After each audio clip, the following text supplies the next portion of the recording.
సాధారణంగా మన కర్తాలు జరుగుతుంది వారిని వేదికపై ఆహ్వానిస్తాం.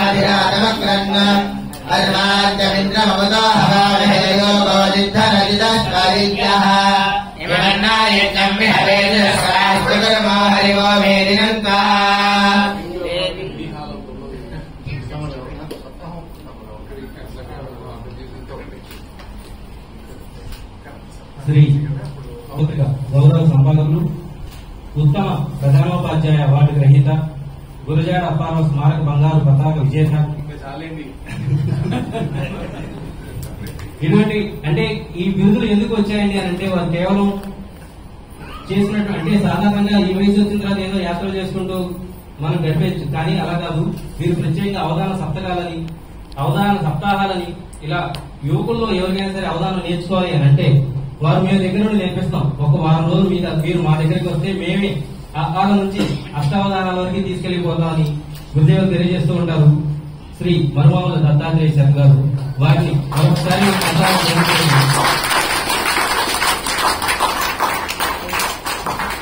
అనంతరం ఇద్దరు ఒకే వేదికపై కూర్చుంటే ఆంజనేయుడు చెప్పినటువంటి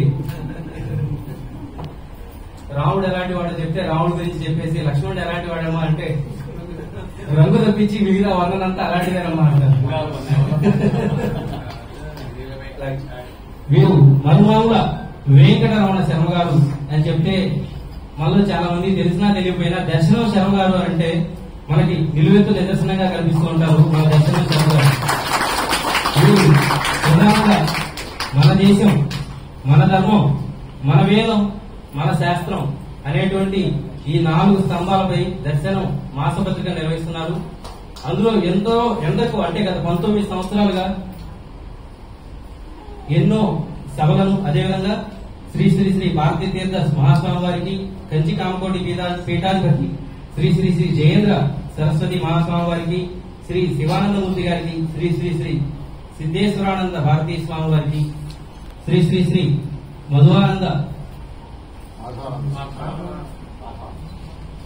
మాధవానంద సరస్వతి స్వామి వారికి, రీసెంట్ గా దోర్పల ప్రభాకర్ శర్మ గారికి పోయిన సంవత్సరం, ఈ సంవత్సరంలో మన గురుదేవులకు ధార్మిక వరేణ్య అనేటువంటి బిరుదును ప్రదానం చేస్తూ అంటే ఎక్కడెక్కడ సాహిత్యం అనేది ఉందో, ఎక్కడెక్కడ మన శాస్త్రం అనేది ఉందో వారిని పిలిచి గౌరవించడం శ్రీ దర్శనం శర్మ సోదరులకు పెట్టిన విద్య, వెన్నతో పెట్టిన విద్య. కాబట్టి వారిని సత్కరించుకోవడం మన ప్రణవపీఠం తరఫున మనందరికీ గర్వకారణం. వారిని సార్ మేము సన్మానం చేస్తామని అంటే కాదండి, మేము ప్రణవపీఠంలో వచ్చి గురుదేవుల దర్శనం చేసుకోవచ్చు, అదేవిధంగా సత్యనారాయణ స్వామి వారి ఆలయ ప్రతిష్ట చూడొచ్చు అని చెప్పడం వారి యొక్క గొప్పతనం. వారిని మనం సత్కరించుకోవడం, మన సత్కారాన్ని వారు గ్రహించడం మనందరం కూడా గొప్పగా భావిస్తూ ఒకసారి కర్తాలు తొలగించవచ్చు.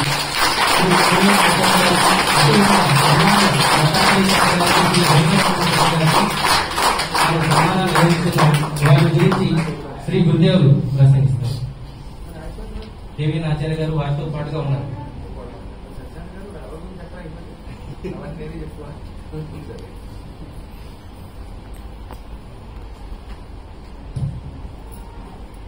ఓం సర్వచైతన్య రూపాం తాం ఆద్యాం విద్యాం చ ధీమహి బుద్ధిం యా నః ప్రచోదయాత్ సృష్టౌ యా సర్గరూప జగదవత విధౌ పాలినీయా చరౌత్రీ సంహారే చాప్యస్య జగదిదమఖిలం క్రీడనం యా పరాధ్యా పశ్యంతి మధ్యమాతో తదను భగవతీ వైఖరీ వర్ణరూప శాశ్వద్వాచం ప్రసన్న విధి విచారాతి కాలం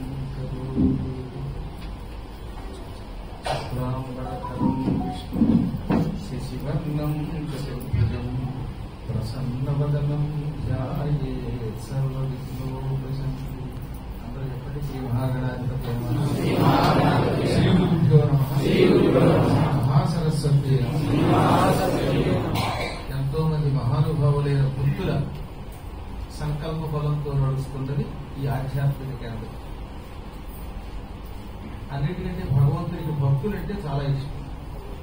ఆ భక్తులు కూడా కార్యసాధకులైన భక్తులకి ఇంకా భగవంతునికి చాలా ఇష్టం. అందుకే బసవేశ్వరుడు ఒక గొప్ప కవి ఉన్నాడు కన్నడలో. వీరశైవ మతాన్ని ఆ రోజుల్లో గడప గడపకి పాకించినటువంటి గొప్పవాడే. వాళ్ళు వీళ్ళు అనే తేడా లేకుండా ఎవరైనా శివభక్తులు అవ్వచ్చు అని అందరికీ కూడా మెడలో ఒక లింగం వేసినవాడు ఆయన. ఇంకా భగవద్ రామానుజాచార్యులు ప్రతి ప్రాణిలో నారాయణుడు ఉన్నాడు అని శ్రీరంగంలో గోపురం పైకి ఎక్కి అక్కడ నుంచి అష్టాక్షరి మంత్రాన్ని అందరికీ అందించిన మహానుభావులు. ఇలా యుగయుగాలుగా ఎంతో మంది మహానుభావులు భక్తులుంటేనే భూమి ఉంటుంది, భక్తులు లేకపోతే భగవంతుడు ఆనందించడు అని చాటారు. పయోధిఘనమే పయోధికన్నను పయోధి దాల్చిన పృథ్వీఘనంలో పృథ్వీఘనం మే పృథ్వీకన్నను పృథ్విని దాల్చిన సహస్రపడియుగు శేషుడు ఘనము శేషుడు ఘనమే శేషుని కన్నను శేషముద్రికాలంకృత భాసుర మంజీర ఘలంఘల రావాంకిత మహామహేశ్వరి పార్వతి ఘనము పార్వతి ఘనమే పార్వతి కన్నను పార్వతినే తన సగముగా దాల్చిన శివుడు ఘనము శివుడి కన్న శివభక్తుడి ఘనములు స్వామి కోడల సంగమదేవ అంటాడు. భూమి చాలా గొప్పది. సముద్రం ఎంత గొప్పదైనా సౌండ్ మీరు కొట్టుకోకండి, అందరూ చేయకండి. కనిపించిన వాళ్ళలో మెకానిక్ చేసే వాడు ఏదో ఒకటి మన వాడుకున్న పెద్దవాడు ఏంటంటే అందరూ వాడేసే విగ్రహం ఎత్తే ఎంతో వస్తారు. విగ్రహం ఎత్తడానికి కొంతమంది నైపుణ్యం ఉన్నవాడు ఉంటారు.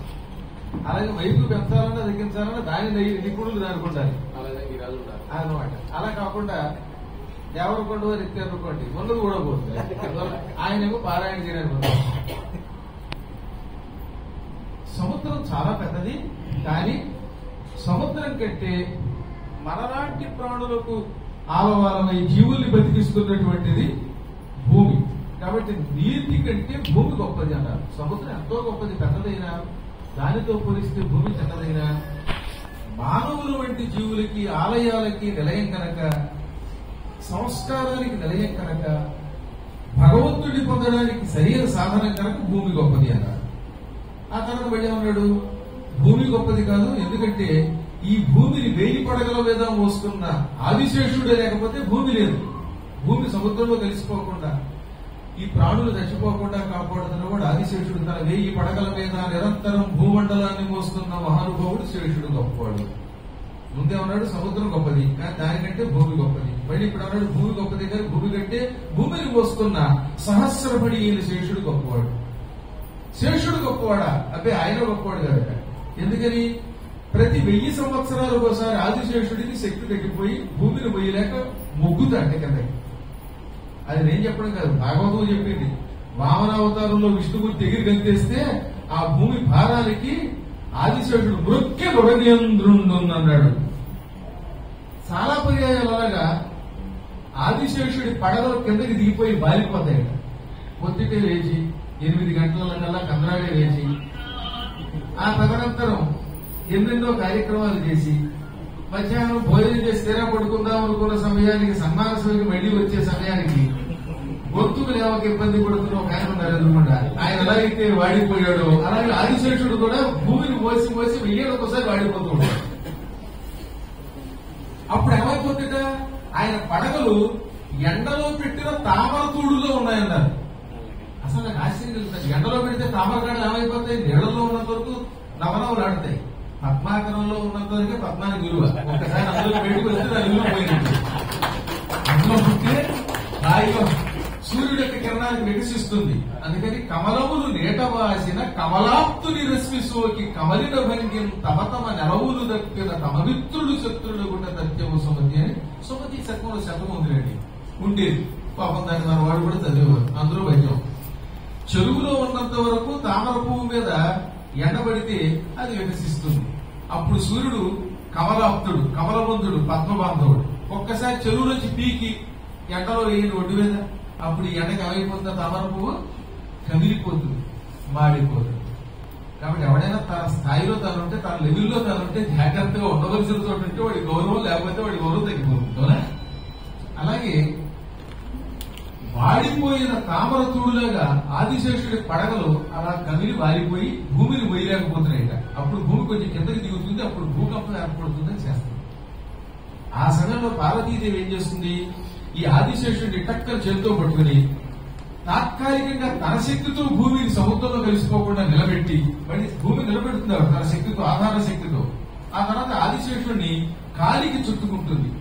ఆదిశేషుడిని కుడికాలికి, వాసుకిని ఎడమకాలికి గట్టిగా చుట్టుకుని శివుడితో కలిసి అద్భుతమైన తాండవ నృత్యం చేస్తుంది. ఆ తాండవ నృత్యం చేస్తూ ఉంటే అమ్మవారి శక్తి అంతా ఈ కాళ్లకు ఉన్నటువంటి ఆదిశేషుడికి, వాసుకి చేరి మళ్లీ వాళ్ళు ఉత్సాహంగా లేచి నిలబడతారు. మంచి భోజనం చేసి గాఢంగా నిద్రపోయిన 5-6 గంటల నిద్రపోయి లేచి ముఖం కడుక్కుని స్నానం చేసిన వ్యక్తి ఎలా అయితే ఉంటాడో అలాగే ఆదిశేషుడు కూడా మళ్ళీ ఉత్సాహంతో లేచి భూమిని మళ్లీ 1000 ఏళ్ళు మోస్తాడు. కాబట్టి ఇప్పుడు ఆదిశేషుడికి భూమిని మోసే శక్తిని ఎవరిచ్చారు? తన కాలికి గట్టిగా కట్టుకుని నృత్యం చేస్తున్న అమ్మవారి ఇచ్చింది. అందుకని ఏమన్నారు, శేషుడు ఘనమే శేషుడి కన్నను శేషముత్రికాలంకృత భాసుర మంజీర ఖలంకలరావాంకిత మహామహేశ్వరి పార్వతి ఘనము. ఆ శేషుడి కంటే శేషుడిని కాలికి గట్టిగా చుట్టుకుని ఆయనకి శక్తినిస్తున్న మహామహేశ్వరి పార్వతీదేవి గొప్పది. మళ్ళీ చివరికి వచ్చాక అన్నాడు, పార్వతి ఘనమే పార్వతినే తన సగముగా దాల్చిన శివుడు ఘనంలో. పార్వతి గొప్పది కాదు, పార్వతిని అర్థ నారీశ్వరుడు అనే పేరుతో శరీరంలో సగభాగంలో నిలబెట్టుకున్న శివుడు గొప్పవాడు. శివుడు లేకపోతే పార్వతి లేదు, పార్వతి లేకపోతే శివుడు లేడు కనుక అర్ధనారీశ్వరుడే ఆయన గొప్పవాడు. ఇంకా ఏమండి ఎవరు గొప్పవాడని తెలుస్తాడు అంటే చివరికి మళ్ళీ ఏమన్నాడు, శివుడు ఘనమే శివుడు గొప్పవాడు కనుక శివుని కన్నను శివుని దాల్చిన భక్తుని మనమది సర్వఘనం. శివుడి భక్తులు గొప్పవాడ. ఎందుకని భగవంతుడు పేరుకు గుడిలో ఉంటున్నాడు అంటే గుడిలో కూడా ఉండడు ఆయన. ఆయన భక్తుల యొక్క గుండెనే గుడిగా చేసుకుని ఆ గుండెల్లో కొలువై ఉంటాడు గనక శివుడి కన్నా శివభక్తుడు విష్ణువు కంటే విష్ణు భక్తుడు గొప్పవాడు. అందుకని శివుని కన్నా శివభక్తుడే ఘనముడు స్వామి కోడల సంగమదేవా అని 1100 సంవత్సరాల క్రితం బసవేశ్వరుడు కన్నడంలో రాస్తే తెలుగులో పాల్కొరిగి స్వామినాథుడు తేట తెలుగులో అనువాదం చేశాడు. అంత గొప్ప గీతడు. చివరికి ఏం తెలుస్తుంది మనకి, భగవంతుడి కంటే భగవద్భక్తులు గొప్పవాడు. భగవంతుడికి కోపం వస్తే ఆ భగవంతుడి కోపం నుంచి గురువు రక్షిస్తాడు, కానీ భగవద్భక్తుడికి కోపం వస్తే నేను రక్షిస్తానని చెప్పేశాడు విష్ణువే. దానికి ఉదాహరణ అంబరీషోపాఖ్యానం. అంబరీషుడు జోలికి వెళ్ళడం వల్ల ఏమైపోయింది, దుర్వాసుడి మీదకి వెళ్లిన చక్రాన్ని నేను రక్షించలేను, ఆ చక్రం నాది కాదు, ప్రస్తుతం అంబరీషుడిది, ఆయన కాళ్ళ మీద దేవుడు అని తప్పుకున్నాడు పరమాత్మ కూడా. ఇదంతా ఎందుకు చెబుతున్నాను, వీరంతా పరమభక్తులు. కృష్ణపద్మ గారు, కోడే జగదీష్ గారు, శ్రీ చరణ్ గారు, చెమటం శ్రీనివాసు గారు, లక్ష్మి గారు, ఇలాంటి వాళ్ళు అమెరికాలో ఉన్నటువంటి వాళ్ళు, సింగపూర్ లో ఉన్నటువంటి వాళ్ళు, భారతదేశంలో ఉన్నటువంటి వాళ్ళు, అన్ని రాష్ట్రాల్లో ఉన్నటువంటి వాళ్ళు కోణం కోణం నుంచి ఇక్కడికి తరలొచ్చారు. ఎక్కడ నిర్మలు, ఎక్కడి మంథని, ఎక్కడి వరంగల్. ఇప్పుడు ఆవిడ వరంగల్ దగ్గర ఏమిటో వరంగలేగా, వరంగల్ నుంచి ప్రతిసారి ఏ కార్యక్రమాలు జరిగిన పరిగెత్తు వస్తుంది. రాజేంద్ర గారు అబ్బాయి హైదరాబాద్ నుంచి తరలు వస్తూ ఉంటాడు. ఆయనేమో ఎక్కడో ఒరిస్సా నుంచో విశాఖపట్నం ఇది ఒక ప్రాంతం కాదు. అలా చెప్పకపోతే ఈ ఉపన్యాసం అంతా ఈ పేరుతో సరిపోతుంది. ఊళ్ళ పేరుతో దేశాల పేరుతో నిండిపోతున్నాడు. అన్ని ప్రాంతాల్లో చూస్తున్న ఈ భక్తులే మహానుభావులైన పరమాత్ముడి యొక్క స్వరూపాలు, పరమాత్మకి ప్రీతిపాత్రులు. వీరందరూ సంతోషంగా ఉండాలంటే వారందరికీ సంతోషం కలిగించే మహానుభావుల సత్కారం చేయాలని ఒక్కొక్కరు సూచించారు. కడిమేడ వరప్రసాద్ గారిని సత్కరించమని రంగవేణి గారు సూచించారు. ఏలూరులోనే ఉంటారు ఇక్కడే. ఆవిడ అలాగే శివప్రసాద్ గారు నిన్న వచ్చారు, చూశారు కదా మీరు, భారత భాష మంచి కుర్రవాడు. అతన్ని గురువు గారే సూచించారు, గురువు గారికి జితేంద్రవరం సాయం చేశారు. అలాగే మరుమాముల సోదరులను గురువు గారితో పాటుగా ఇంకొక ఆవిడ సూచించారు. ఆవిడే అదృశ్య శక్తి. ఈయన పద్మాకర్ అయితే ఆవిడ కృష్ణపద్మ గారు. చాలా ఉత్తమురాలు. ఆవిడ కోరిక ఏంటంటే దర్శన శర్మ గారి సోదరులు ఇద్దరు చేస్తున్న సేవ ఇంకా చెయ్యాలంటే 10 కాలాలు చెయ్యాలంటే, వారికి కూడా శక్తి కలగాలంటే మన పీఠానికి వచ్చి దర్శనం చేసుకోవాలని ఆవిడ కోరిక. ఇవాళ మన అదృష్టం ఆ సోదరులు ఇద్దరు ఎవరు పెద్ద అవసరంలో చెప్పాలంటే కొంచెం కష్టమే. ఎందుకంటే గడ్డ ఉన్నాయని పెద్దగా కనపడతారు సంధికి తగ్గదు. అందువల్ల ఈయన చూస్తే ఆయనతో పోలిస్తే ఆయన రత్తనా అని పిలిచినా ఈయనే తొమ్మిది వారు పిలిచేలా ఉంటారు. మళ్ళీ 2 రోజులు పోయి ఆయన ఏమో ఈ మొక్కు చెల్లి చేసుకొని వచ్చిన తర్వాత అప్పుడు ఇద్దరు ఎవరు ఎందుకని ఆంధ్రులు వేంకనాన్ని పిలుస్తారని పెంగళి వారు పద్యంలో రాశారు కదా. ఆ పరంజ్యోతికి ఆంధ్రులు పేరిడి వేంకనయ్యని ఒక పాట, ఒక పద్యం. వెంకటేశ్వరుడు తెలుగు వారికి కృష్ణదేవత కాబట్టి ఆయన వేంకన, ఈయన దత్తన. సరిగ్గా ఈ మధ్యకాలంలో అందరూ అన్నాన్ని పిలుస్తారు. మరీ చేతస్థం తిరిగిపోయి మొగుడు పిల్లలు కూడా అదేంటంటే పెళ్ళ కూడా భర్తని ఏమన్నా అంటారు. ఇది కొంచెం ప్రమాదకరమైంది. అన్నానమని ఏదో పిలిచేవాడికి కనిపించాడు. రిక్షా అయింది అన్నానండి, కొన్ని కాదని అంటారు. ఆటో అన్న అంటాం, ఆటో అంకుల్ అంటాం. ఈ మధ్యన ఒక ఆవిడ గురువు అంకుల్ అని నేను వచ్చిన గురువు అంకుల్ ఇది విచిత్రం. అలా కాకుండా అన్నదమ్ములు చక్క ఒకడొకడు అన్న అనుకోవడం ఒక అర్థం. రాముడి కాలంలో రామ ఇది ప్రజానామ అభవం కథ రామభూతం జగదభూత్ రామే రాజ్యం ప్రశాసతి. రాముడు రాజ్యాన్ని పరిపాలిస్తున్నప్పుడు భార్య భర్తని రామ అనేదిట, భర్త భార్యని రామ అనేవాడు, తల్లిదండ్రులు పిల్లల్ని రామ అన్నారు, పిల్లలు తల్లిదండ్రులు రామ అన్నారు. ఎక్కడ చూసినా రామమయం అయిపోయింది, అంతా రామమయం అని పాట అందుకు రాశాడు. రామభూతం జగదభూత్ అన్నాడు. జగత్ అంటే ఈ ప్రపంచమంతా రామభూతం రామమయముగా అభూత్ అయ్యను అన్నారు. అయితే అందం పూర్వకాలంలో అలాగే అనేవారు. మా శిష్యులు చాలా మంది రామ అనుమన్నామని పాప వచ్చేస్తున్న రామో అనేవాడు మొగుడు భార్యకి శిరచేసి, అంటే పాప వచ్చిందన్నమాట. భార్యమణి అన్నం తినడానికి రామ అని. ఈ విధంగా నిరంతరం రామమయమైనట్లుగా అన్నమయం అవడం కూడా ఒక రామం. ఎందుకంటే అన్నమయం కోసం ఉంటుంది కనుక మన శరీరంలో. అందం కూడా స్త్రీ కాబట్టి ఏ రకంగా చూసినా ఈ ఇద్దరు అన్నదమ్ములు కరకళ్ళాడుతూ 10 కాలాలు ఉండాలి, ఎన్నో కార్యక్రమాలు చేయాలి. ఈయన అవధాన కర్మాగారం. ఎవరిని పడితే వాడికి అంతో ఎంతో మాట్లాడటం వస్తే, పద్యం రాయడం వస్తే వారి చేత అవధానం చేయించాలి, పద్యం రాయించాలని కంకణం కట్టుకుని నిలబడ్డాడు. చిరునవ్వు ముఖంతో అదే పని చేస్తున్నాడు. ఆయన సోదరులు వారు ఇద్దరు కలిసి దర్శనం శర్మలు అయ్యారు. షడ్దర్శనములను ఉన్నాయి. ఆ షడ్దర్శనముల పేరు నాకు చాలా ఇష్టం. అది పత్రికకి పేరు పెట్టుకోవాలి, కోరిక రావడం ఒక యోగం ఉంటుంది. నేను చెప్పాను కదా, సంస్థ పేరుని పెట్టి మన పేరు బయటకు వస్తుంది. చాలా కాలం క్రితం మొదటి పరిచయం ఏంటంటే విశాఖపట్నం దగ్గర అనకాపల్లి కదా, విశాఖపట్నంలో ఒక సన్మాన సభ ఏర్పాటు చేసి నన్ను సన్మానాలు ఇప్పించారు. అలాగే ఆ సమయంలో వారు వచ్చారు. వచ్చిన తర్వాత పక్కన కూర్చున్నాక ఆయన చిరునవ్వు నవ్వుతూ మా పత్రిక పేరు దర్శనం ఏంటన్నారు. ఎప్పుడు 2008 నాకు గుర్తించి వచ్చాను. 2008లో వారితో ఈ పత్రిక సంబంధమైనటువంటి సంబంధం ఏర్పడింది. ఇంకా ఉందా? అయితే 2005-6 మధ్యలో నేర్చుకుంటాక పత్రిక ప్రారంభమైన మొదటి సంవత్సరం మొదట్లో నెలలు గడుస్తున్న రోజుల్లో ఆ సన్మాన సభలో పత్రికలు చూపించగానే మిమ్మల్ని ఏదైనా కోరచ్చా అనే లోపు మీరేం కోరద్దంటే నేను మీకు దేవీ భాగవతాన్ని సీరియల్ గా అందిస్తాను అన్న. అలాగా ఆ ముఖంలోనే అప్రతిహతంగా చాలా కాలం ఏదో ఒక్క సంచికలు ఏవో స్పెషల్ సంచికలు వచ్చినప్పుడు తర్వాత తప్ప వేదాంశం కూడా దేవీ భాగవతం నేను వారికి అర్థం చేశాను. ఇప్పుడు నవమ స్కంధం నడుస్తోంది దేవీ భాగవతం. మధ్యలో కొంతకాలం వెంకటేశ్వర రాజు కూడా వెళ్ళాను. ఆ తర్వాత నేనేమో 7 పోదాలి, వాడేమో 2 పోదాలు అయ్యారు. అందులో కొంచెం కుదరలేదు. కానీ అలా మొదలైన తర్వాత నా చేత అవధానం చేయించారు. అష్టావధానం ఎన్నో కార్యక్రమాలు, సన్మాన కార్యక్రమాలు కలిసాం. అది కాకుండా ఈ మధ్యనే 19వ శతావధానం కూడా వారి 19వ వార్షికోత్సవ సమయంలో నా చేత చేయించారు. విచిత్రం ఏంటంటే 57 దాటిన వాళ్ళు ఎవరు శతావధానాలు చేయట్లేదు. అష్టావధానం అంటే పెద్ద కష్టం కాదు, గంటే కాబట్టి అటువంటిది నా 59వ ఏట్లో గడువు పెడుతున్న సమయంలో సరిగ్గా 59లో గడువు పెట్టాను. 66 అంటే 58 నుండి 59లో గడువు పెట్టాను. ఆ సమయంలో 19వ శతమానం మన 26, 27, 28 కరెక్ట్ గా నెల క్రితం జరిగింది. వాళ్ళు 24 కదా, ఇంకా పూర్తిగా నెల అవులా. అద్భుతంగా నిర్వహించారు. వాళ్ళకి ఊరేగింపది మీలో కొంతమంది చూశారు. అసలు ఒక నియమం ఉంది.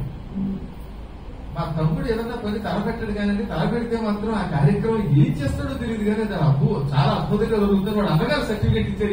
ఈ సర్టిఫికేట్ గొప్ప అన్నదంలో ఒకటంటే ఒకటి పట్టం ఒకటి అయితే మా తమ్ముడు నాకంటే బాగా చేస్తాడు, లేదా మా అన్న నాకంటే గొప్పవాడు పొగుడుకోగలిగితే మాత్రం అది నిజంగా అపూర్వమైన విషయమే. ఆ పని చేసిన వాడు ఒక అశ్విని దేవతలట. అశ్విని దేవతలు అన్నదమ్ములు ప్రాణస్వరూపులట. వాడు కవలలు, వీడు కవలలు కాకపోయినా ఆ ప్రాణానికి ప్రభాసుడికి విభాసుడు గుండెకాయ, విభాసుడికి ప్రభాసుడు పంచ ప్రాణాలు చెప్పుకున్నారంటే వాడు. అలా ఉండాలి. కలియుగంలో ఈ మధ్యకాలంలో బంధుత్వాలు తగ్గిపోతున్నాయి. అన్నదమ్ములు ఒకడొకడు పడదు. కళ్ళు మూసిరిచేరు ఆస్తుల కోసం కొట్టుకునేలోపు తెచ్చిపోతారు. ఏం సాధిస్తారు చెప్పండి? ఈ జన్మలో ఎంతగా ఉంటారు వాళ్ళు? ఇక్కడ మేము చాలా అదృష్టం. ఈ ప్రపంచంలో మా నాన్నగారి కొంత వరలకు ఎవరికి లేదు పరిస్థితి. మేము 6 అన్నదమ్ములు, మధ్యలో ఒక్క సోదరిమణి. ఏదో కారణం చేత ఆవిడ నా కోసం కట్టారు ఓ స్త్రీ. మిగతా వాళ్ళంతా 3 అన్నలు, మధ్యలో ఒక ఆవిడ, ఆ తర్వాత 3. ఇంతమందిలో ఒక్కడు ఒక ఏ విషయంలో తగాదా పడడం. ఏదో తగాదా ఎప్పుడు పడతారు తెలుసా? నాన్నగారి దగ్గర నా ఇంట్లో పెట్టినట్లయితే నా ఇంట్లో పెట్టారు. నాన్నగారి కార్యక్రమం కోసం తగాదా పడ్డారు. ఖర్చు నేను పెట్టుకుంటానని తగాదా పడ్డాం. ఇది పెద్ద విచిత్రం అనమాట. మరి ఎప్పుడు నీ ఇంట్లోనైనా మా పెద్దనే అడుగుతాడనమాట. ఎప్పుడు నీ ఇంట్లోనైనా ఒక్కసారి నా ఇంట్లో పెట్టరా, ఆ డబ్బులు ఖర్చు పెట్టి భాగ్యం నాకు ఎవరా అని వాడంటాడు. పాప మా చిన్నయ్య గారి అపార్ట్మెంట్ లోకి వెళ్ళాలంటే అది పెద్ద గొడవ. అక్కడి నుంచి ఆ కాపలా వాడు ఫోన్ చేస్తారనమాట. ఏమండి భాస్కరరావు గారు, మీరు భాస్కరరావు గారేనా? అవునే భాస్కరరావునే. ఎవరో మీ తమ్ముడిని అంటారు వదలనా. ఈ బాధ పడలేక ఆయన ఇంట్లో పెట్టట్లేదు కానీ ఆయన గొడవ అయింది. అపార్ట్మెంట్ లో ఇదో గొడవ ఉంటుంది. అది సార్ పైన ఏమంటారు సెక్యూరిటీ కమ్యూనిటీ, ఏదంటే ఏమంటారు గేటెడ్ కమ్యూనిటీ. ఇలా అన్నాడు. ఏం గేట్లు మాకు ఉన్నాయి గేట్లు సార్, మరీ చేపస్తో తిరిగిపోయినాడు. ఆ భర్తతోటి బంధుత్వాలకి దూరం చేస్తారని బెగ్గవల్ల కానీ, లేకపోతే ఆయన ఇంట్లో పెట్టమని ఆయన గొడవ, మా యోగ్ గారు ఆయన గొడవ, రత్నాకర్ గారు ఆయన గొడవ, మణి గారు బెంగళూరులో పెట్టండి ఆయన. ఇలా అందరూ నాన్నగారి కార్యక్రమం కోసం నేను చేస్తానంటే నేను చేస్తానని అందమే మా నాన్నగారి గౌరవం వస్తుంది అనుకుంటాను. తీసుకుంటానంటే ఏం చెప్పిన అన్నదమ్ములు ఇద్దరు అనుక్షణం ఐకమత్యంతో చేస్తున్నారు. ఇలాగే మీరు యావత్ జీవితం ఉండాలి. ఇప్పుడే కాదు, కార్యక్రమం చేసేవాళ్ళు 2 సార్లు 5 సార్లు పడతారు. ఇప్పుడు కాదు, 3 నిండే కాబట్టి ఉంది. ఆ వెళ్ళిన తర్వాత కూడా మీ ఇద్దరికి పక్కపక్కనే సీట్ ఏమో నేను విషయం అడుగుతాను. ఈ ఇద్దరు ఇన్ని ధర్మ కార్యక్రమాలు చేస్తున్నారంటే ఇక దాని గురించి మనం చెప్పడం చాలా తక్కువ. వీళ్ళకి కుడి బుధలాగా ఆచార్యులు వారు ఉంటారు. అందుకే ఇద్దరు వీళ్ళు వచ్చినప్పుడు ఆచార్యులు గారు వచ్చారు అనుకుంటా. ఆచార్యులు గారికి విడిగా చెప్పక్కర్లేదు, మహానుభావుడే. అదే శంకరుడు రామానుజాచార్యులు కలిసినట్టుగా ఉంటుంది, వీళ్ళిద్దరూ కలిసినట్టు, లేదా శివకేశవులు చూసినట్టుగా ఉంటుంది. ఆచార్యులు గారికి కూడా సమస్యలు ఇవ్వడం అంటే చాలా ఇష్టం. చీచీ ఇదియా ప్రధానమనగా చీకాకు కలిగించడి నాకు బెంగళూరులో నా అవధానంలో ఇచ్చారు. చీచీ ఇదియా ప్రధానమనగా చీకాకు కలిగించడు. అలాంటి సమస్యలు ఇవ్వడంలో ఆచార్యులు చూసారా, సమస్య కాబట్టి గుర్తుండిపోయారు. మహానుభావుడు ఆయన కూడా వచ్చారు. వచ్చినందుకు నేను సంతోషించి వారిని కూడా వేదిక మీద పిలిచి సన్మానం అంటానికి లేదు, ఆత్మీయంగా కలిసి పలకరించడం, ఒకరినొకరు సంపాదించుకునే శక్తి మానవుడు మనకి పూర్తి ఇవ్వలేదు, కానీ వారిని ప్రేమగా పలకరించుకుంటున్నాం. ఇక ఈ పక్కన కూర్చున్నాయన నీలమేఘఛాయగోలు దేహమువాడు అనే పద్యానికి నిలువెత్తు ఆదర్శం. ఆయన చీకట్లో చూడాలంటే ఆయన విభూతి చూస్తున్నాడు. నా వాడి మధ్య నా పురాణాలు బాగా అన్నాడు అశోకుడు. మీరు మంచి మాట చెప్పాడు. అసలు వాల్మీకి అంత గొప్పగా కవిత్వం చెప్పగలిగేవాడు ఎవడు రాసినా బడి వాల్మీకి యొక్క కవిత్వాన్ని ఎంగేజ్ చేయవలసింది. నానా కష్టాలు పడిపోయి నేను గొప్ప అద్భుతమైన కాదు రాశానండి. అందులో 2 అలంకారాలు వ్యాసుడే. ఎంత కష్టపడి ఇదేదో నాకు కొత్త ఆలోచన అనుకున్నాను, అమ్మవ వ్యాస ఇది నీదేనా అనిపించి వ్యాసోచ్చిష్ట విధం జగత్ అన్నా నేను. అది బాణోచ్చిష్టే కాదు. అలాగే వాల్మీకి కూడా సుందరకాండంలో హనుమంతుడు సీతాదేవి దగ్గర రాముడి గురించి అద్భుతంగా వర్ణించేశాడు. త్రిస్థిర త్రిశవస్త్రిషుతోన్నత రహస్యంగా వర్ణించాక ఆకన్నా లక్ష్మణుడి గురించి మరి చెప్పాలిగా వేరే చెప్పకుండా రామశ్యామో మహాయశా సువర్ణఛవి శ్రీమాన్ రామశ్యామో మహాయశా. అమ్మ లక్ష్మణుడు కూడా ఇన్ని లక్షణాలు కలిగిన వాడే. కాకపోతే ఇద్దరికి తేడా ఏమిటి? సహా అంటే అతడు, ఇక్కడ లక్ష్మణుడు అనమాట. సువర్ణఛవి బంగారపు కాంతితో ఉంటాడు. వరుసగా చెప్పాడు క్రమాలంకారం చెప్పి అన్నాడు. సహా అతడు సువర్ణఛవి బంగారపు రంగువాడు. రామశ్యామో మహాయశాక మహాకీర్తివంతుడైన రాముడు మాత్రం శ్యామల వర్ణంలో ఉంటాడు. ఒక రంగు తప్ప మిగతా విషయాల్లో వాళ్ళిద్దరూ ఒకే రకంగా ఉంటారని ఎంత అందంగా రాశాడు. అది వాల్మీకి గొప్పతనం. దాన్నే జీర్ణం చేసుకుని మళ్ళా తెలుగులో అనువాదం చేసి నీల మేఘఛాయ పోలు దేహము వాడు ధవళాబ్జపత్ర నేత్రముల వాడు వరసగా వర్ణించి ఆకన్నా వరుస సౌమిత్రి బంగారు వన్నెవాడు అన్నది. అంటే ఎవరికైనా వాడి ఓల అవలేదు గారికి వాల్మీకి అయితే ఆయన దానికి కాదని ఎవరు రాయలేకపోతున్నారు డివైడ్ కూడా. అదంతా సరదాగా పక్కన పెడితే సత్యనారాయణ గారు వారి పేరు, మద్దూరి ఇంటి పేరు వెంకట సుబ్రహ్మణ్య సత్యనారాయణ గారు. ఎంత పెద్ద పేరు మా అందరిలో ఆయన పొందారు. పుట్టుకతో పెద్ద పేరు పుట్టుకోవాలి. తర్వాత సౌజన్యమూర్తి చాలా ఆశ్చర్యపోతారు మీరు. ఆయన 3 MAలు చేశారు, 2 PhDలు, 2 డాక్టరేట్లు పొందిన వారు. డాక్టర్ తర్వాత ఒకే స్కూల్లో ఆయన అజాత శత్రువు అవడం వల్ల 36 సంవత్సరాలండి, 34 సంవత్సరముల పాటు శనివారపేట స్కూల్లోనే పనివారైతేనే శనివారపేటలో ఉండగలరు. ఆయన శనివారం మేము పరివారం అని చెప్పి ఆ పేట స్కూల్లోనే ఉండి అందరికీ తలలో నాలుగులో ఉన్నారు. చాలా కాలం నుంచి నాకు ఆస్థానిక దోసరిగా ఉంటూ నేను అప్పట్లో ప్రోత్సహిస్తే సిటీ కేబుల్లో పురాణం చెప్పేవారు. ఒక మూమెంట్ లో ఆయన ఎందుకో నేను పురాణం చెప్పలేనండి, మీకు సపోర్ట్ పెట్టండి, నాకు కొట్టట్లేదు గురువు గారు అని కొంచెం బాధపడి నేను సన్యాసం పుచ్చుకుంటాను. ఏదో ఉపన్యాసంలో అన్నాను. ఉపన్యాసంలో సన్యాసం కుదరదండి, కావాలంటే మీ ఆవిడతో అయినా చెప్పి వేరే సన్యాసం ఇప్పిస్తాను తప్ప సన్యాసం కుదరదు, నాతో పాటు ఉపన్యాసం మీరు ఉన్నంత కాలం చెప్పవలసింది చెప్పలేదు కదా. ఒక్కోసారి నాకు చప్పట్లు కొడతారు, ఒక్కోసారి ఆయన కొడతారు, ఒక్కో రోజు ఒక్కొక్క రోజు బాగుంటుంది. అని అందరికీ ఒకే కాదు, ఈ శక్తి మీది, మీ శక్తి మీకు తెలియదు ఏనుగులాగా అని ధైర్యం చెప్తే అప్పటి నుంచి 2012లో జరిగింది, కంచిలో జరిగింది. ఆ తర్వాత మళ్ళీ ధైర్యం తెచ్చుకుని విజృంభించి ఎన్నో కార్యక్రమాలు తీశారు. మన దర్శనం పత్రికలో భారతంలోని మంచి కథలని ఎన్నో కథలు అందిస్తూ ఉన్నారు. తర్వాత రాత్రి లేదు పగలు లేదు, పిలిస్తే ఆయన రాకపోవడం లేదండి. ఫోన్ అందాలి. ఒక్కోసారి రాత్రి ఏ 12ంటికో ఏమంటే రేపే కార్యక్రమం అని చెప్పి వెంటనే ఇచ్చేస్తారు. నా ఫోన్ వస్తే తెచ్చుతారు. ఇంకోటి ఏంటి తెలిసిన ఆయన 9441092134 ఏమో సెల్, 08812244729 ఏమో ల్యాండ్ లైన్. ఆయన రాత్రి కూడా 12ంటికి అది ఎక్కడేమోనండి ల్యాండింగ్ చేస్తాను. 24472 నేను నోట్ చేస్తాను. అదేనా మీరు ఎవరు నేనే రాత్రి 12ంటిగా చేసేస్తాను. దర్శన శర్మ గారికి ఆయన అప్పగించేది నేనే. ఓ మంచి మనిషి ఉన్నాడంటే రాస్తే చాలా బాగుంటుందండి, రాష్ట్రంలో అవార్డు గ్రహీతండి, పైగా వారి పెద్దలంతా వేద పండితులు, చాలా గొప్ప సంస్కారం, మీరు వైదిక కుటుంబం అది అనగానే నిజంగానే ఆయన అలా ఇచ్చారు. చాలా ఎన్నో రాశారు. ఆయన పుస్తకాలు రాశారు, PhD గ్రంథాలు ఉన్నాయి, కవిత్వం రాశారు, అవధానం చేశారు, ఎన్నో చేశారు. అటువంటి మనుషులు కూడా మనతో పాటు ఇప్పుడు సన్మానం చేసుకుంటే చాలా బాగుంటుంది. మాకు ఒక సంప్రదాయం పెట్టాం, సన్మానం అయ్యాక మాట్లాడితే జనం వెంటలేదని. ముందు సన్మానం పుచ్చుకునేటటువంటి పుణ్యాల గురించి మాట్లాడి చేశాక అప్పుడు సన్మానం చేసుకుంటే అందరూ కాస్త స్థానం పెట్టినా బాగుంటుందండి. శాస్త్ర ప్రకారంగా పెద్దవారు కనుక అన్నదమ్ముల్లో దత్తాత్రేయ శర్మ గారితో మొదలుపెడు అన్నదాన్ని చివరికి ఇచ్చారు.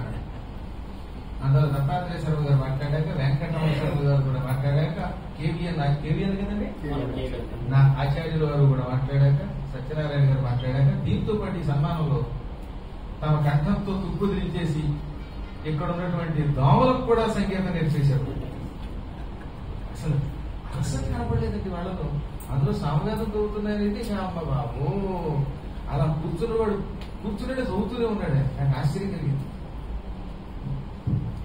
ఎక్కడ మొహాల్లో విసుగు కనిపించలేదు. ఏదో ఉండాలి పిల్లలంటే. వేద పండితులు సాధారణంగా ఇంత ఓపికలా చేస్తూ ఉంటే దేశం బాగుపడక ఏమవుతుంది. అసలు నాకు వేదం అంటే చాలా ఇష్టం. వేదాన్ని, స్వార్థాన్ని, వైదిక ధర్మాన్ని నిలబెట్టడం కోసం మనం పేర్కొన్నది ప్రధాన ఉద్దేశమే సనాతన ధర్మం కదా. వాళ్ళకు కూడా మనం ఇచ్చి సన్మానం చేసుకుందాం. వీరితో పాటు ముందుగా దత్తాత్రేయ శర్మ గారి ప్రసంగంతో కార్యక్రమం మొదలు పెడదాం. ఆదో పూజ్యో గణాధిప.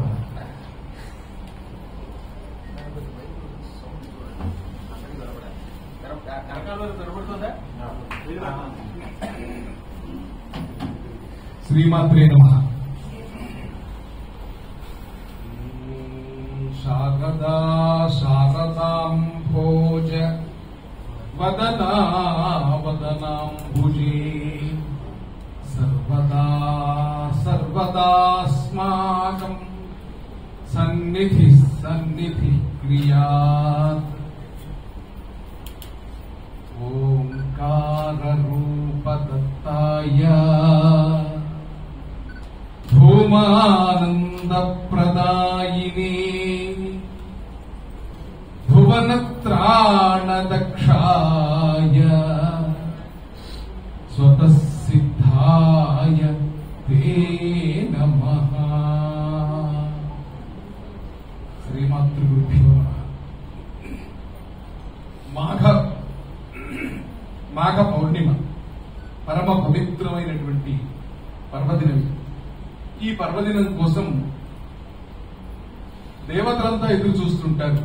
పవిత్రమైనటువంటి గంగలో స్నానం చేయాలి. అలాగే యోగులు, ఋషులు, తపస్సు చేసేటువంటి తాపస్సులు ఎంతో మంది మాఘ పౌర్ణిమ కోసం ఎదురు చూస్తూ ఉంటారు. అటువంటి దివ్యమైనటువంటి భవ్యమైనటువంటి పర్వదివసం. ఈ పర్వదివసాన త్రివేణి సంగమంతో సమానమైనటువంటి హృదయం కలిగినటువంటి వద్దిపర్తి పద్మాకర్ గురుదేవుల సన్నిధానానికి వచ్చాం. ఇక్కడికి రావడమే కర్మలకి కృష్ణాత్మైనంత ఫలితం. నేను మా అశోక్ గారికి చెప్పాను, కృష్ణ పద్మ గారికి కూడా చెప్పాను. కృష్ణ పద్మ గారే ఈ పేరు మా పేరు ఇచ్చారని తెలిసింది. ఆమెతో ఒక రకంగా వాదలాడాను కూడా. అమ్మా, మమ్మల్ని ఏదో ఒక రోజున గురువు అనుగ్రహించి ప్రణవ పీఠానికి రమ్మంటారు, పిలుస్తారు. కానీ ఈ సన్మానం అనే వంకాయ ఏమిటమ్మా, సన్మానం ఎందుకు మాకు, మేమేం చేశామని నేను పదే పదే ఆమెతో అన్నాను. అంటే అది కాదు, అది గురువు ఆజ్ఞ అన్నారు. ఇంకా ఏమనలేక ఈ వంక పెట్టుకోనైనా సరే ప్రణవ పీఠానికి వెళ్లి చూద్దాం, వెళ్ళాలని కోరికతో వచ్చాను. దానికి తోడు మా తమ్ముడికి చేస్తున్నారంటే అదొక అర్థం ఉంది. ఎందుకంటే ఒక 19 సంవత్సరాలుగా నిరాఘాటంగా 20 శతాబ్దంలోకి అడుగుపెట్టాడు. 20వ వార్షికోత్సవాలకు అడుగుపెట్టాడు. 20 సంవత్సరాలుగా ఒక ఆధ్యాత్మిక వార్తామాస పత్రికను వన్ మ్యాన్ ఆర్మీ లాగా నిర్వహిస్తున్నటువంటి ఘనత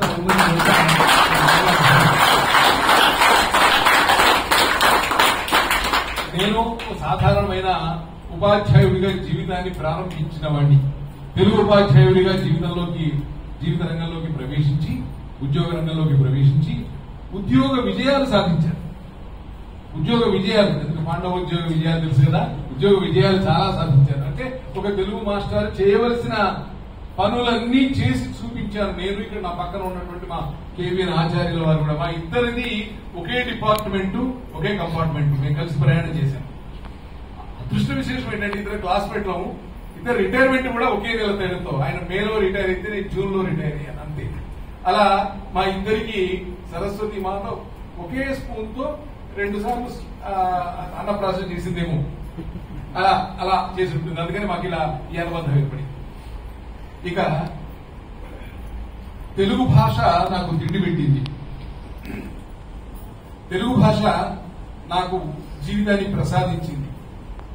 నేను గురుకుల విద్యాలయాల్లో ఉపాధ్యాయుడిగా ఉంటూ విద్యార్థులకు విద్యాబోధనతో పాటుగా పద్యం అంటే నాకు మొదటి నుంచి చాలా ఇష్టం. ఎందుకంటే మా పెద్దలంతా తెలుగు పండితులు. పద్యం శ్రావ్యంగా ఎవరు పాడినా అది ఆనందంగా వినడం అన్నది అదొక యోగం. చిన్నప్పటి నుంచి మా పిల్లల దగ్గర నుంచి మాకు వస్తున్నటువంటి ఒక వారసత్వ సంపద. ఆ పద్యం పిల్లల నోట పలికించేవాడిని. పిల్లలకు పద్యాలు చెప్పేవాడు. ఒక 10,000 మంది బాలబాలికలకు పద్య పఠన పోటీలు పెట్టగలిగారు.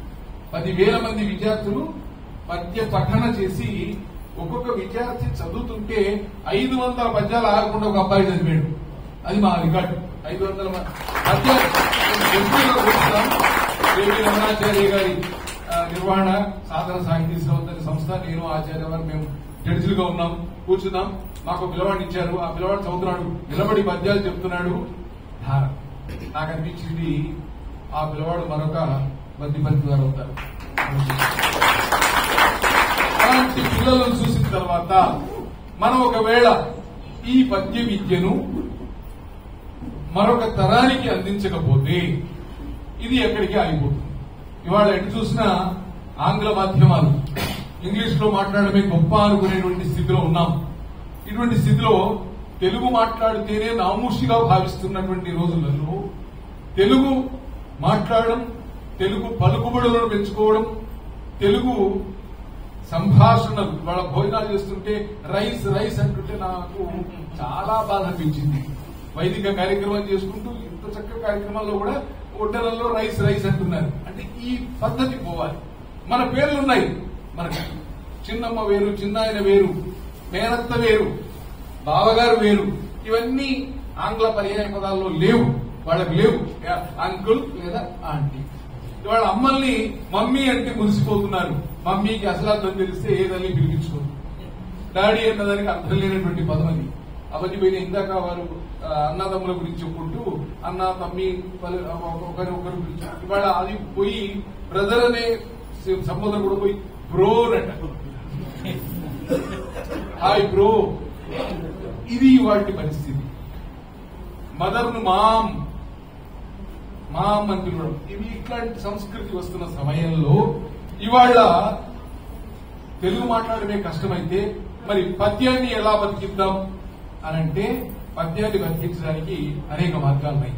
ఒకటి, ఇలాంటి పెద్దలు అవధానాలు చేస్తున్నప్పుడు ఆ అవధానాలను పిల్లలకు ప్రదర్శనగా చూపించడం.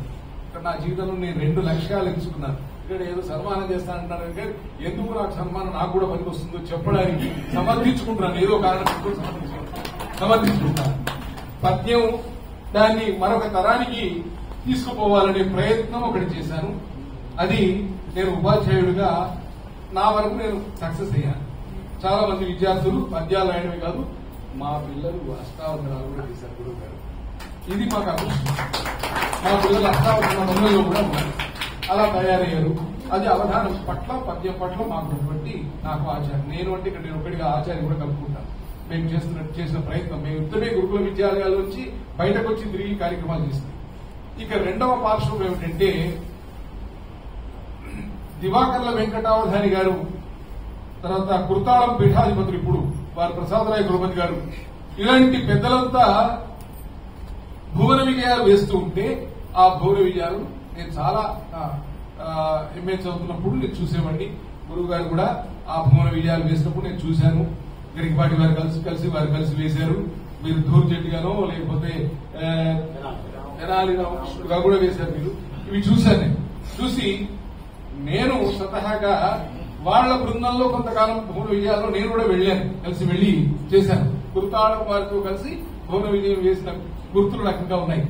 బొంబాయిలో అక్కడ వెళ్లి వేశాం. అదొక యోగం అనుకోవాలి జీవితంలో.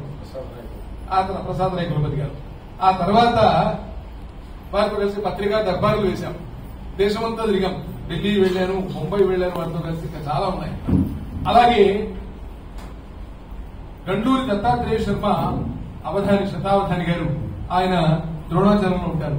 వారి బృందంలో కూడా వందలాది భువన విజయాలు వేశారు.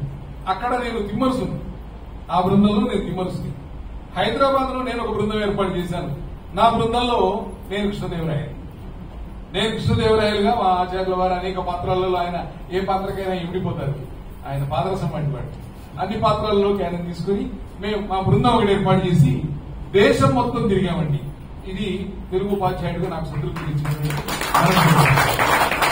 అప్పుడు పద్యం ద్వారా అవధానాల ద్వారా ఒక వర్గానికి ఇటు రూపకాలలో రూపాలు మార్చుకుని తెలుగు భాషను ప్రజల సన్నిహిత్యానికి తీసుకుపోవడానికి మరొక రూపం ఇలా చేస్తూ ఉండేటువంటి అదృష్టాన్ని అమ్మవారు 2 విధాలుగా నాకు అనుగ్రహించింది. అది ఈ పెద్దలందరి అనుగ్రహం వల్ల. ఇక ఇవాళ అవధాన రంగంలో వద్దిపర్తి పద్మాకర్ అనబడేటువంటి ఈ గురుదేవుడు వీరు ఒక శకాన్ని నిర్మించారు. ఎందుకు ఈ మాట అంటున్నానంటే ఇవాటి వరకు ఇన్ని వందల అష్టావధానాలు చేసిన వారు లేరు. ఒకవేళ దేశ విదేశాల్లో ఇన్ని చేసిన వాళ్ళు లేరు. దేశ విదేశాల్లో అంటే అమెరికాలో ఎక్కువగా చేస్తారు. అమెరికా, ఆస్ట్రేలియా మహా అయితే. దేశ విదేశాల్లో చేసినామన్నా సప్తఖండాలలో చేసినామని అసలు లేదు. అవధానాలతో పాటు శతావధానాలు మొన్న 19 పూర్తయినాయి. వారి లక్ష్యం 25 కనుక అయితే ఆ రికార్డుని బద్దలు కొట్టడానికి మళ్ళీ ఇప్పుడు ఒక 100 సంవత్సరాలు అది జరిగి తీరాలి గురువు గారికి.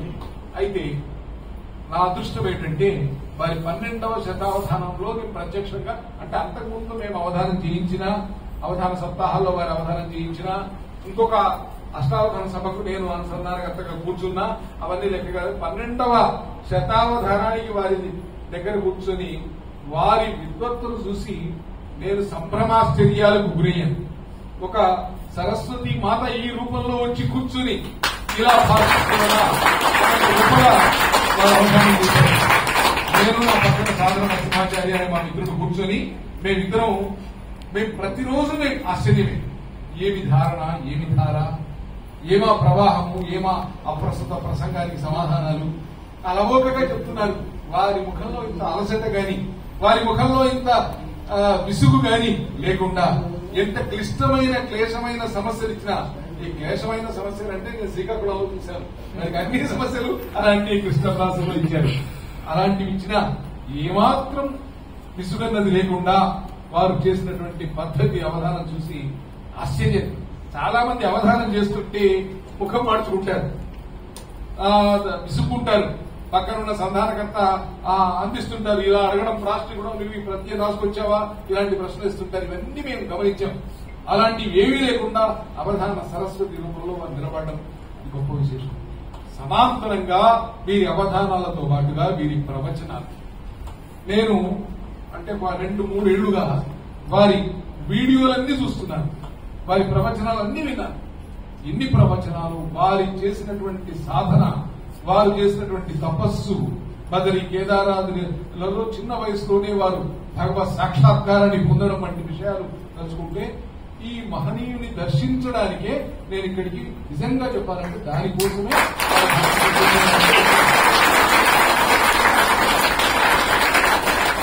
ఇటువంటి యోగం జీవితంలో చాలా అదుగా కనిపిస్తుంది. సంసారాన్ని పెద్దలు ఒక విష వలయంగా భావించారు. సంసారాన్ని ఒక విష వలయం అంటారు. సంసారం అనేది ఒక విష వృక్షం అంటారు. అయినప్పటికీ ద్వే ఫలే అమృతోపమే. దానికి అది విషవృక్షమే అవ్వచ్చుగాక, కానీ దానికి 2 పండ్లు పండాయట. ఆ పండ్లు అవి అమృతంతో సమానమైనటువంటి పండట. ఆ పండ్లు ఏమిటి అంటే, 1 సజ్జన సాంగత్యం, 2 కావ్య రసామృత ఆస్వాదన. 2 అమృతమైన ఫలాలు.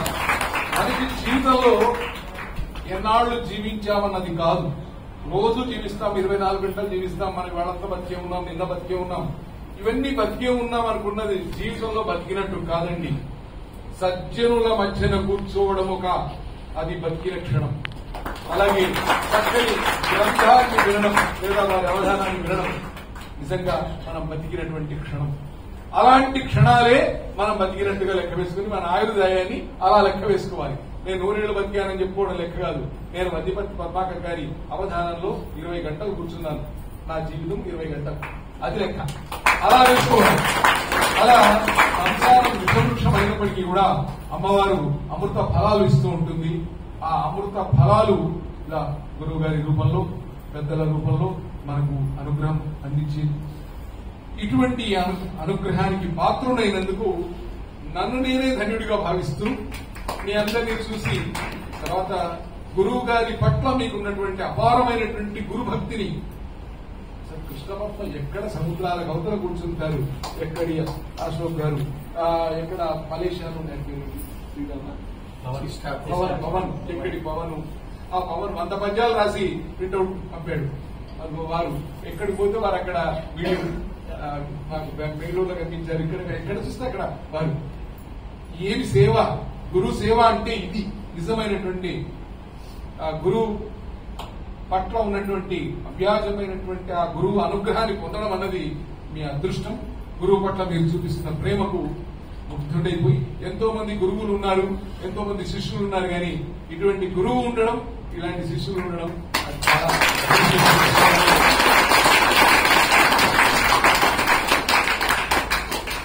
నన్ను ఇక్కడికి రప్పించిన మీ సౌజన్యానికి, మీ సహృదయతకు నమస్కరిస్తూ సెలవు.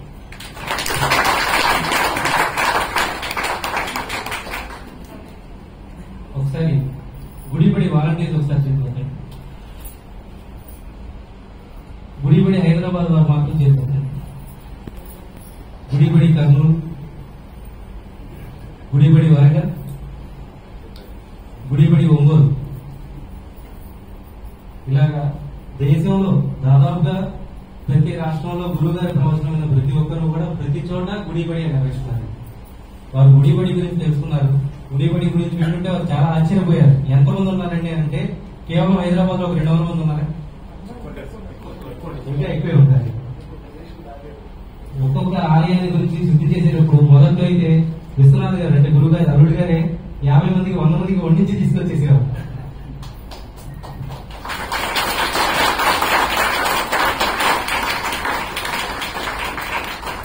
మనందరికీ విష్ణుమూర్తి ఎలాగో తెలుసు, సుపరిచితులే.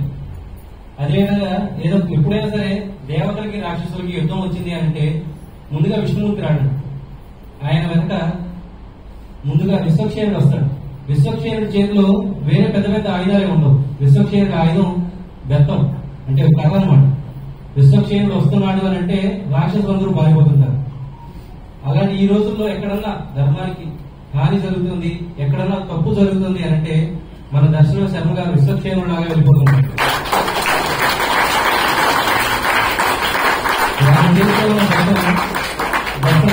బట్టలు కాదు, అది ఒక మహాసముద్రం. ఎక్కడెక్కడ రత్నాలు, అటువంటి గొప్ప గొప్ప రత్నాలు రాసినటువంటి ముత్యాలన్నింటినీ పోగేసినటువంటి మహాసాగరం ఆ దర్శన పత్రిక.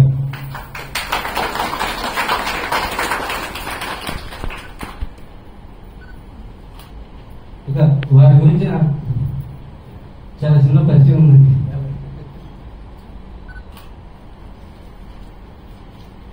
కేవలం వారి బిందువుతో మాత్రమే చెప్పి వారికి మైక్ హ్యాండ్ ఓవర్ చేస్తాను. ఆర్ష ధర్మ యోధ, ధార్మిక వరేణ్య, ధార్మిక రత్నాకర, ఆర్ష ధర్మ పరిరక్షణవేత్త, సుజనహిత, ఆలయ బంధు, ఇటువంటి విద్వాంసులైనటువంటి శ్రీ దర్శనం వెంకట శర్మ గారిని, వెంకటరమణ శర్మ గారిని ప్రసంగించవలసిందిగా మన ప్రతావధ్వనులతోటి మరొకసారి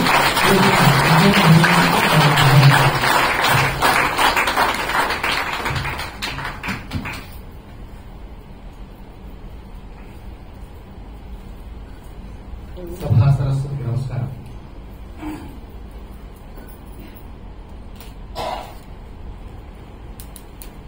దక్షిణాంనాయ శృంగేరి శారదా పీఠాధీశ్వరులు జగద్గురు శంకరాచార్య శ్రీ శ్రీ శ్రీ భారతీ తీర్థ మహాస్వామి వారికి, జగద్గురు శంకరాచార్య శ్రీ శ్రీ శ్రీ విధుశేఖర భారతి సన్నిధానం వాళ్లకు సాష్టాంగ ప్రణామాలు అర్పిస్తూ, నా తల్లిదండ్రులకు,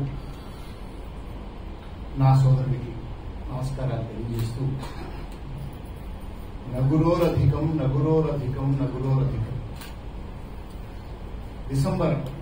జనవరి 28వ తేదీన దర్శనం సభక్తికంగా త్రిభాషా మహా సహస్ర అక్షరావధాని ఈ ప్రణవ పీఠాధీశ్వరుడు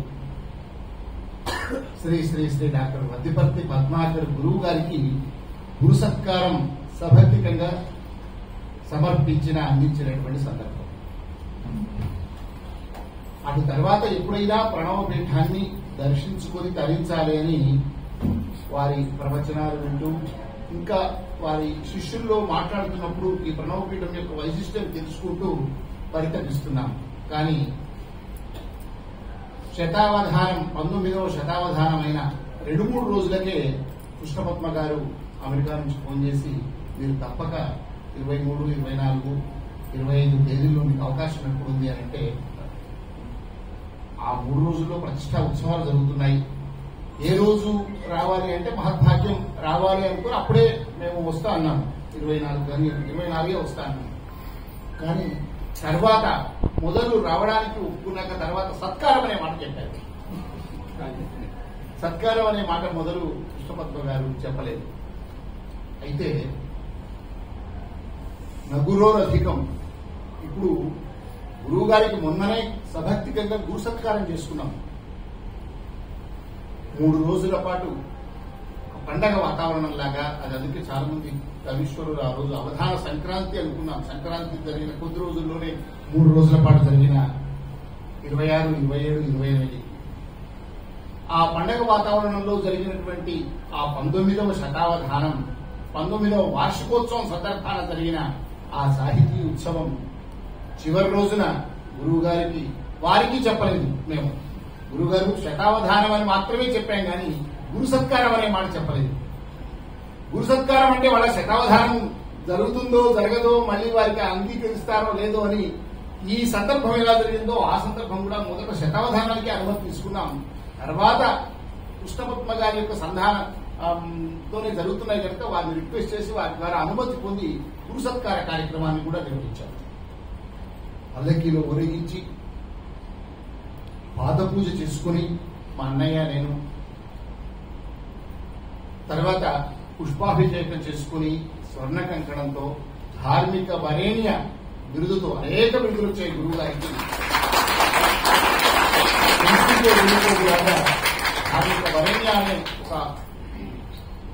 లక్షలాది మందిని సమాజాన్ని ధార్మిక చైతన్యాన్ని కలిగిస్తూ ప్రభావితం చేస్తున్న మహనీయ వ్యక్తులకు ఈ బిరుదు ఇవ్వాలని దర్శనం నిర్ణయించింది కనుక వారికి ఎప్పుడో మేము ఇవ్వాలనుకున్నాం కానీ వారి షష్ఠి పూర్తి సందర్భమా లేక కొంత 1-2 సంవత్సరాల అనుకుంటున్న తరుణంలో మాకు అదృష్టవశాత్తు 19వ వార్షికోత్సవంలో 19వ శతావధానం నిర్వహించుకునే భాగ్యం కలిసింది కనుక ఇదే సరైన తరుణం అని ఆ కార్యక్రమాన్ని నిర్వహించి వారిని సముద్రంగా సత్కరించుకున్నాం. ఈ సత్కరించుకున్న వేళ వారే నిర్ణయించినప్పుడు మాకు సత్కారం అంటే అంగీకరించకపోతే గురువును ఏ రకంగానైనా బాధ పెట్టిన వారం అవుతామా అని ఈ కార్యక్రమంలో ఈ సత్కారానికి రావడం జరిగింది. అది గురువు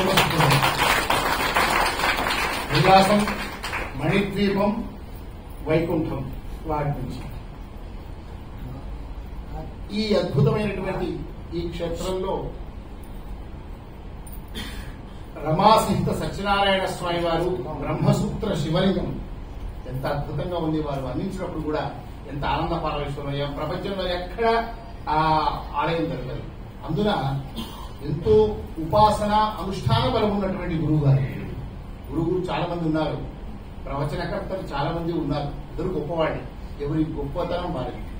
కానీ నేను 20 ఏళ్లుగా చూస్తున్న గురువు గారిని దర్శనంలో వారు రాస్తున్నటువంటి అప్రతిహతంగా వారు క్షణం తీరిక లేకుండా ఏ దేశంలో ఉన్నా, ఏ కార్యక్రమంలో ఉన్నా, ఏ తీర్థయాత్ర భక్తులతో సహా వెళ్తున్నా ఈ 20 ఏళ్లలో ఏ ఒక్క రోజు కూడా, ఏ ఒక్క నెల కూడా వారి ధారావాహిక ఆగలేదు. అది వారి యొక్క చిత్తశుద్ధి అనుభవం. వారి గొప్పతనంలో, వారి ప్రతిభలో, వారి ఉన్నతిలో ఓ 1,00,000 వంతు కాదు దర్శనం పత్రిక. కానీ దర్శనం పత్రికకు నిబద్ధతతో వారు ఎంతో ప్రేమ వాత్సల్యంతో ఆ ధారావాహికను అందిస్తూ ఉన్నారు. మధ్య మధ్యలో ఇప్పుడు కృష్ణపద్మ గారి ద్వారా మేము ఈ అవధాన కార్యక్రమాలు ఎలా సంధించామో మా సత్యనారాయణ గారు వారితో ఈ గురువు గారి ఆర్టికల్స్ కానీ వారి భారతంలో నీతి కథలు కానీ అనుక్షణం వారితో ప్రతి నెల ఏదో ఒక విధంగా మనం మాట్లాడుకుంటూ ఉంటాం. అలా గురువు గారి యొక్క ఈ ప్రణవ పీఠంలో ఈ సత్కారం జరగడం నిజంగా మాకు పూర్వజన్మ సుకృతం. గురువు గారు చిన్నతనంలోనే అంటే నవ యవ్వనంలోనే హిమాలయాల్లో యోగుల యొక్క అనుగ్రహాన్ని తపోసిద్ధిని పొందినటువంటి మహానుభావుడు. అందుకే మొన్న ఒక రోజు ముందు ఇంత చేసుకున్నాం, ఒక సంక్షిప్త లఘు చిత్రం చేస్తే బాగుంటుందని అప్పటికప్పుడు అనుకుని మేము ఒక లఘు చిత్రం తీసినప్పుడు మిగతా శతావధానాలు, మిగతా సాహితీ ఉత్సవాలు, మిగతా సత్కారాలు, బిరుదులు, క్షేత్ర దర్శనాలు, ప్రపంచంలో తిరిగిన సందర్భాలు అన్నింటికీ వారు చెల్లించలేదు. ఒక్క హిమాలయాల్లో వారికి జరిగిన అనుభవం, వారికి కలిగినటువంటి ఆ యోగుల యొక్క అనుగ్రహం, ఆ సంబంధించినటువంటి విషయం ఆ లఘు చిత్రంలో వస్తున్నప్పుడు మీరు లైవ్ లో చూసి ఉంటారు. నేను అక్కడే ఉన్నాను. ఒక 2 నిమిషాలు వారు సమాధి స్థితిలోకి వెళ్ళిపోయారు. మాట్లాడలేదు, చెల్లించలేదు. అది ఎంతో ఎంతో ఎంతో యోగ సిద్ధ పురుషులకు మాత్రమే ఉంటుంది. గమనించిన వాళ్ళు అక్కడ కూడా గమనించి ఉంటారు. ఆ 5 నిమిషాలు అక్కడ వారు ఒక్క బొట్టు ఆనంద బాష్పాలతో పాటు ఒక్కసారి వారు ఆ సమాధి స్థితిలోకి వెళ్ళిన ఆ 2 నిమిషాలు అక్కడే ఉండి గమనించిన నేను అర్థం చేసుకున్న ఆ పరిస్థితి. అంటే యోగ సిద్ధ పురుషుల శిష్యలింగంలో మనమంతా ఉన్నాం. అందుకే వారి మాటే ఒక మంత్రం ఉంటుంది. ఊరికే ప్రవచనం వింటే, ప్రవచనం చెబితే, ఎన్టీఆర్ స్టేడియంలో ఒక ప్రవచనం 1,00,000 మంది విని ఆయన పని ఆయన చేసుకోవడం, విన్న మన పని మనం చేసుకుంటే, ఒక సినిమా ఐమాక్స్ థియేటర్కి వెళ్ళి ఒక సినిమా చూసినా అదే ఫలితం, ఆ ప్రవచనం విన్నా అదే ఫలితం. కానీ వద్దిపర్తి పద్మాకర్ గురువు గారి యొక్క ప్రవచనం యొక్క లక్ష్యం అది కాదు, వారు చెప్పే విధానము అది కాదు. వారిలో చెప్పాను కదా, సిద్ధ పురుషుల నుంచి వచ్చినటువంటి ఒక గొప్పనైనటువంటి వారసత్వం ఉంది, వారికి ఉపదేశం ఉంది, వారి ఆశీర్వాదం ఉంది. అంతేకాకుండా నిత్యం అనుష్ఠాన బలం కూడా వారిపై ఉంది. ఇలా సిద్ధ పురుషుల అనుగ్రహం, అనుష్ఠానం ఇవి 2 కలబోతగా ప్రవచనం చెప్తే ఎలా ఉంటుంది? ఇదే వారికి ప్రపంచ వ్యాప్తంగా కూడా ఇంకా గొప్పవాళ్ళు ఉండొచ్చు, నేను కాదని ఎవరు నేను తక్కువ చేయట్లేదు. కానీ వద్దిపర్తి పద్మాకర్ గురువు గారికి ఉన్నటువంటి ఆ భక్త జనం, శిష్య జనం, వారిలో ఒక పరిపక్వత, ఒక గొప్పనైనటువంటి ఉన్నత భావాలతో ఆలోచించాలి. మంత్రం నుంచి ఎందుకు వస్తారండి ఇక్కడ దాకా? టీవీలో గత వారి ప్రవచనాలు, ఇంకెక్కడో ప్రాంతం నుంచి 400 కిలోమీటర్ల నుంచి ఎందుకు వచ్చి ఇక్కడికి వచ్చి ఈ కార్యక్రమంలో పాల్గొనాలి? చూడలేమా? ఇప్పుడు లైవ్ ఇవ్వట్లేదా? అంటే ఆ అంకిత భావం, ఆ కర్తవ్య దీక్ష, గురువు గారి సన్నిధిలో గురువు గారు చేసే అనుక్షణం ఆ కార్యక్రమాల్లో నేను సైతం ప్రత్యక్షంగా భాగస్వాములు కావాలి అనేటువంటి సంకల్పం ఎలా వచ్చిందంటే వారి యొక్క గొప్పనైనటువంటి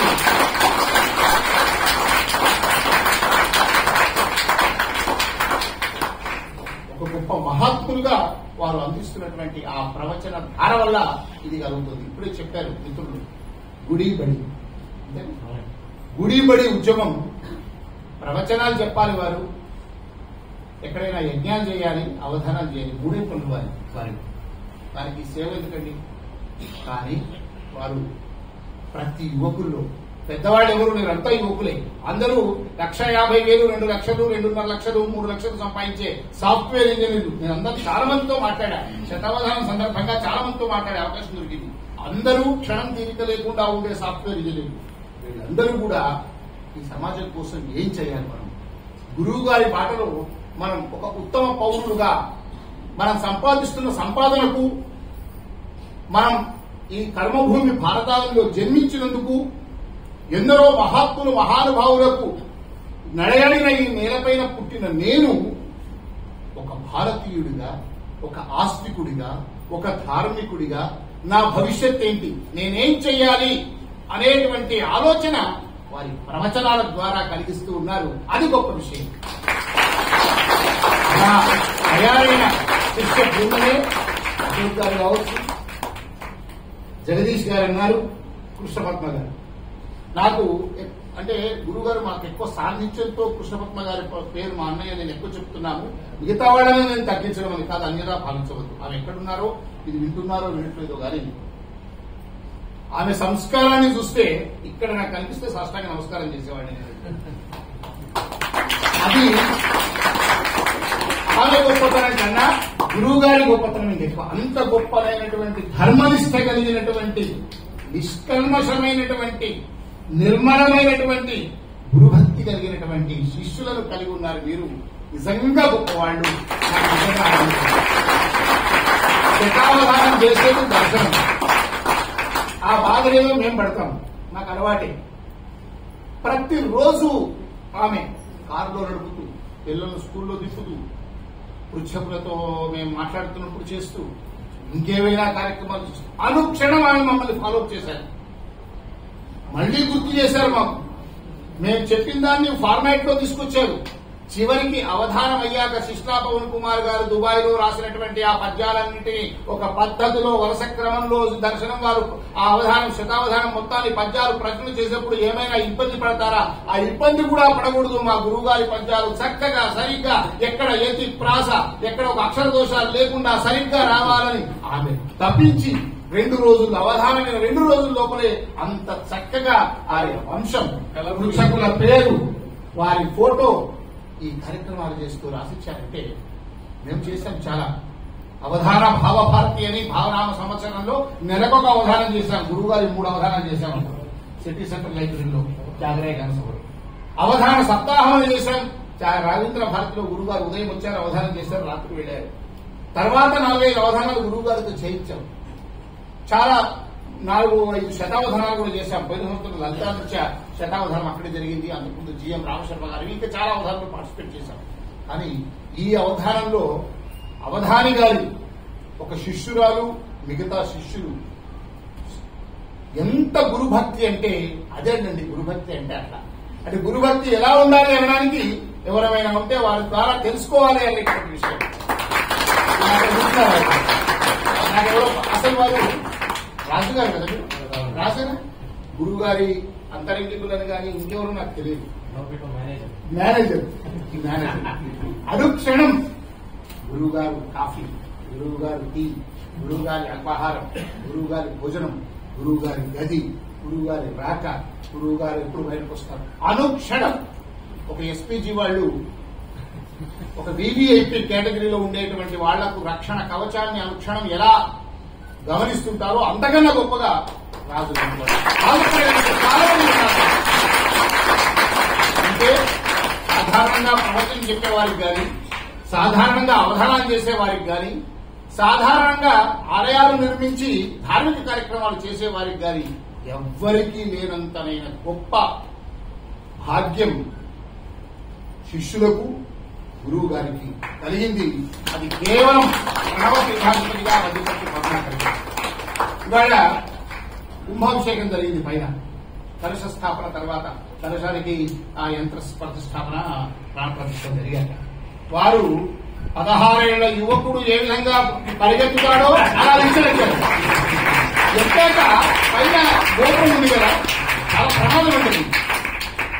చూస్తున్నాం, ఇంకొక నిచ్చెన ఉంది, అట్లా టకటకటగా అది కూడా ఎక్కేశారు. అది ఎక్కడమే కాదు, ఎక్కడ ఏ రకమైనటువంటి సపోర్ట్ లేకుండా ఆ యంత్ర ప్రతిష్ఠ చేశారు.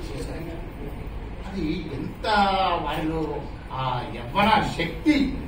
60 ఏళ్లకు ఇంకొక సంవత్సరం షష్ఠి పూర్తి ఉత్సవం మనమంతా అత్యంత ఘనంగా ఇక్కడ చేస్తామో వైభవంగా చేసుకుంటాం మొత్తానికి. కానీ ఆ వయస్సులో వారు అంత శక్తిగా ఉన్నారంటే నిజంగా వారి యొక్క తపశ్శక్తి, వారి ఉపాసన బలం, వారిలో శిష్యుల పట్ల వారికి ఉండేటువంటి వాత్సల్యం. శిష్యులు ఏదో శుశ్రూషలు చేయాలి, శిష్యులు ఏదో నాకు విలాసాలు చేయాలి, శిష్యులు ఏదో ఇంకో పని చేయాలి అని అనుకుంటే ఇవన్నీ జరగవు. కేవలం శిష్యుడు ఒక నిజమైన స్నేహితుడు, నా శిష్యుడు నిజమైన ఒక శ్రేయోభిలాషి, నా శిష్యుడు నా విశ్వనాథలాగా లేదా మా అమ్మాయి లాగా అని అనుకుని వారు ప్రతి శిష్యుడిని అలాగా చూస్తున్నారు. కనుకనే వారికి ఆ వాత్సల్యం, ఆ అవినాభావ సంబంధం కలిగింది. అది గొప్ప విషయం. ఈ మధ్యకాలంలో గురుగారు చూసిందని అది నిజంగా, ఎందుకంటే నేను ప్రత్యక్షంగా చాలా మందిని చూసి కనుక నా యొక్క యథార్థంగా ఉన్న విషయాన్ని నేను చెప్తున్నా తప్ప గురుగారు ఏదో మాకు సత్కారానికి పిలిచారు ఇక్కడ ఆ ప్రణవ పీఠంలో అని కాదు. అంతటి ఉన్నతుడిని మేము నేను అనుకున్నాను. చాగంటి కోటేశ్వరరావు గారి 2019లో, 2020లో సామవేద షణ్ముఖేశ్వర గారికి, 2021 కరోనా ఒకరోజు ఒక సంవత్సరంలో ఆపాము. 22 గరికపాటి నరసింహారావు గారికి వారి షష్ఠి పూర్తి నేను ఫాలో అవుతున్నాను. షష్ఠి పూర్తి అయ్యాక ఆ సందర్భంలో చెయ్యాలి, గొప్పగా చేయాలి అని నా మనసులో ఉంది. కానీ మా అన్నయ్య బెంగళూరుకి శతావధానం వెళ్ళాక ఆ డేట్ తీసుకుని వచ్చారు. నాకు తెలియదు. గురువు గారు 19వ అవధానం మీరు నిర్వహించాలి అని డేట్ ఇచ్చారు. డిసెంబర్ 1, 2, 3, 2023. నాకు అక్కడి నుంచే ఫోన్ చేశారు అన్నయ్య, గురువుగారు అనుగ్రహించారు. చాలా ఆనందమైంది. ఎందుకంటే నేను వెంటబడి తిరిగి గురువుగారు మీ డేట్లు కావాలి, శతావధానం చేసుకునే భాగ్యం మాకు కలగాలి, శతావధానంతో పాటు నేను గురు సత్కారం చేయాలి నా మనసులో ఉంది. అదంటే వారి వరకు డేట్లు అని శతావధానం పేరు మీద నేను పరితపిస్తున్నాను. నేను ఈ 2020 సంవత్సరంలో 20వ వార్షికోత్సవం వారి షష్ఠి పూర్తి కలిపి చేద్దామని భావంతో నేనున్నాను. కానీ వారు ముందే ఎందుకు వచ్చినాయో డేట్ వచ్చేసాయి. అనగానే నేను ఒకరోజు ఆలోచించాను, చేద్దాం తప్పకుండా. కానీ డిసెంబర్ 1, 2, 3 తెలంగాణ శాసనసభకు ఎన్నికలు జరిగే అవకాశాలు ఉన్నాయి. కొద్దిగా మనము దృష్టి అంతా కూడా ఎన్నికల వైపు ఉంటుంది. బందోబస్తు, తనిఖీలు, ఎన్నికలు, రాజకీయ గోల ఉంటుంది. ఏమైనా గురువు గారిని ఇంకొక డేట్ అడిగే ప్రయత్నం చేద్దామా అంటే అన్నయ్య కొద్దిగా మొహమాట పడుతూ నేనే గురుగారికి నేరుగా ఫోన్ చేశాను, చెప్పాను విషయం. గురుగారు చేస్తాం తప్పకుండా. ఎందుకంటే ఇచ్చిన ఎప్పుడు కానీ గురువు గారు వారు స్వతహాగా ఇచ్చిన తేదీలను మార్చడం అనేది మనకు అది ముహూర్తం అంతే, ఇచ్చిన తేదీలే ముహూర్తం. కానీ ఆ పరిస్థితి కూడా ఒకసారి విన్నవించి చెప్దామని వారికి చెప్పాను. గురుగారు మీరు చెయ్యమంటే అదే రోజుల్లో చేస్తాం. కానీ ఇలా ఉంటుంది పరిస్థితి. వద్దు ఎన్నికల గోల, రాజకీయ గోలలో ఇది వద్దు అని వారు అప్పటికప్పుడే మళ్లీ చెప్తాం లేదు, చూద్దాంలే అనలేదు.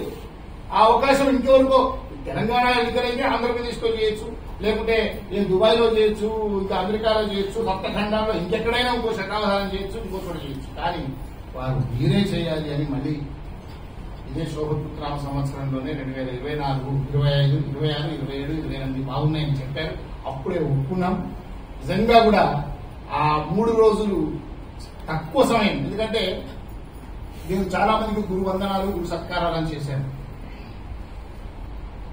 ఈనాడులో క్రైమ్ రిపోర్టర్ గా, క్రైమ్ బ్యూరో చీఫ్ గా చాలా కాలం పనిచేసి మిగతా 1-2 పత్రికలు కూడా పనిచేసి దౌర్భాగ్యమైన జీవితం అంటే ఆ జీవితం అని ఏదైనా జీవితానికి సార్థకత చేసుకునే అలాంటి మహానుభావుల యొక్క ప్రేరణ వల్ల జీవితం ఆరోగ్యంగా ఉండగానే శరీరం సహకరిస్తున్నప్పుడు మాత్రమే ఆధ్యాత్మిక చింతన ఉండాలి. 67 దాటినాక ఉండొద్దండి. 67 దాటినాక ఎలాగైనా ఉంటుంది. నవ యవ్వనంలోనే మనం ఏదైనా చేస్తే ధార్మిక సేవ అనేక రకాలుగా చేసుకోవచ్చు. మన ఎవరి స్థాయిలో వాళ్ళకు ధార్మిక సేవ చేయాలి. నా స్థాయిలో నేను ఎలా చేయాలి, పాత్రికేయుడు.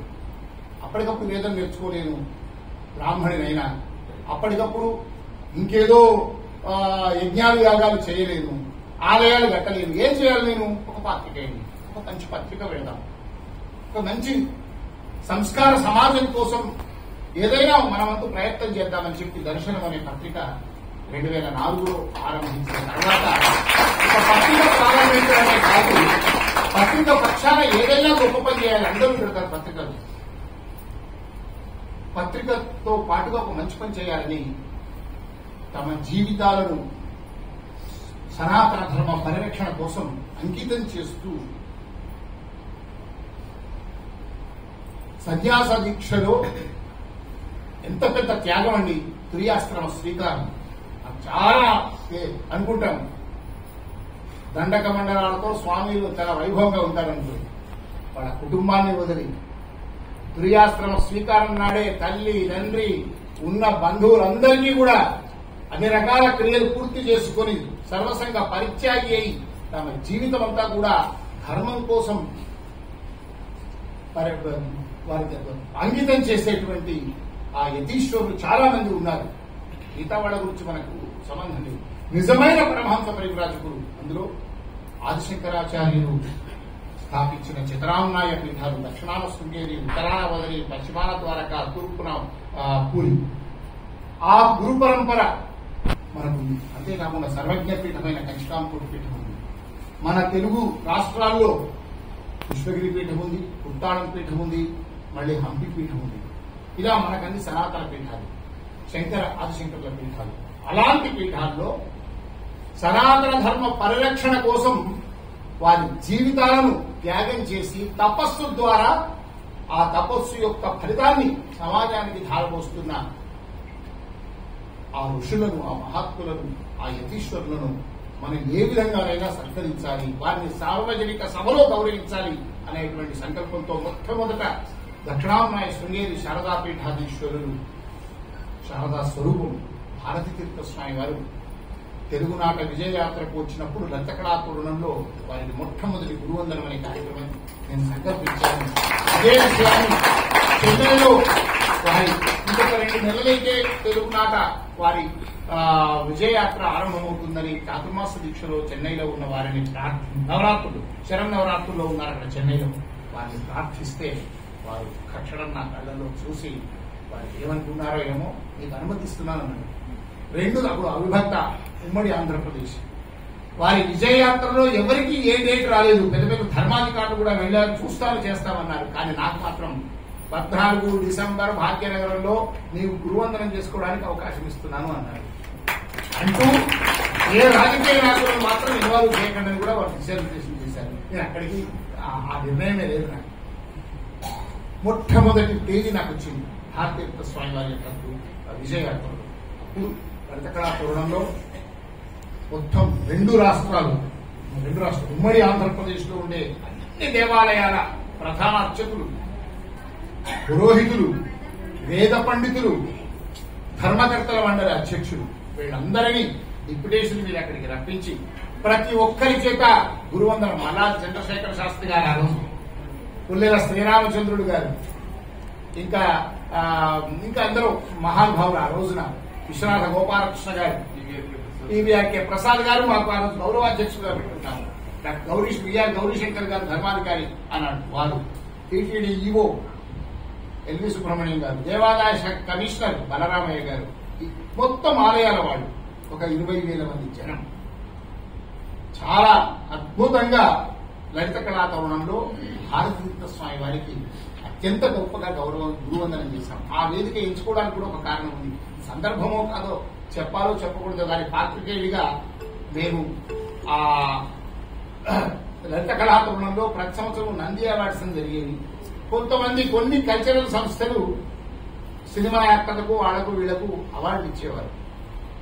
పెద్ద అలంకరణలకు శోభాయమానంగా సెట్టింగులు వేసి నిత్యం రంగు పూసుకుని ఎంతో కొంత పారితోషికం తీసుకుని వచ్చే వాళ్ళు చేసిన దానికి ఇంత పెద్ద అవార్డ్స్ చేస్తున్నారు. వీళ్ళ జీవితాలు మొత్తం ధర్మం కోసం ధారపోస్తున్నారు.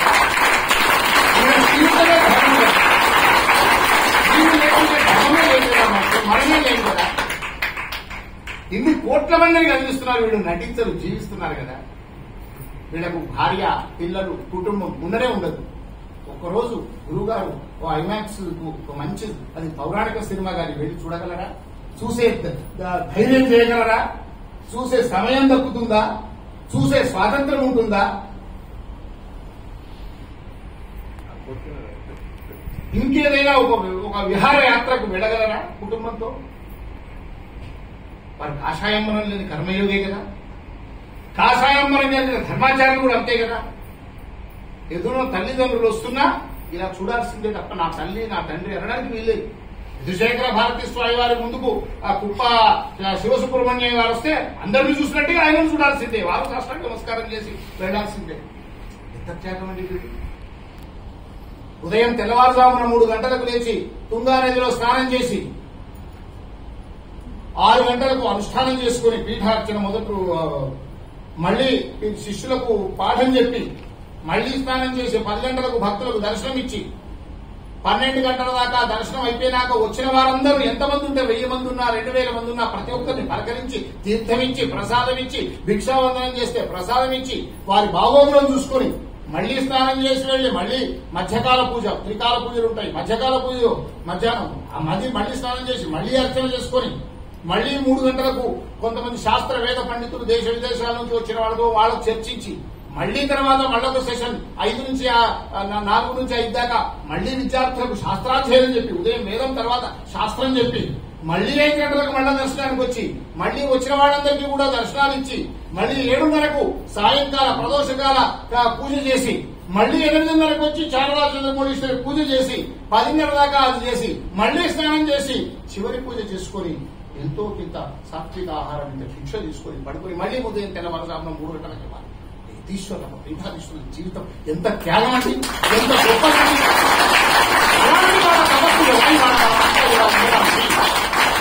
అలాంటి వాళ్ళని గౌరవించుకుంటే మన భక్తులకు ఇలా వేషాలు వేసే వాళ్లకు ఇంత గొప్ప ఇంతకన్నా గొప్పగా నా గురువులకు చేయాలి అనే సంకల్పమే గురువందనం అనేటువంటి కాన్సెప్ట్.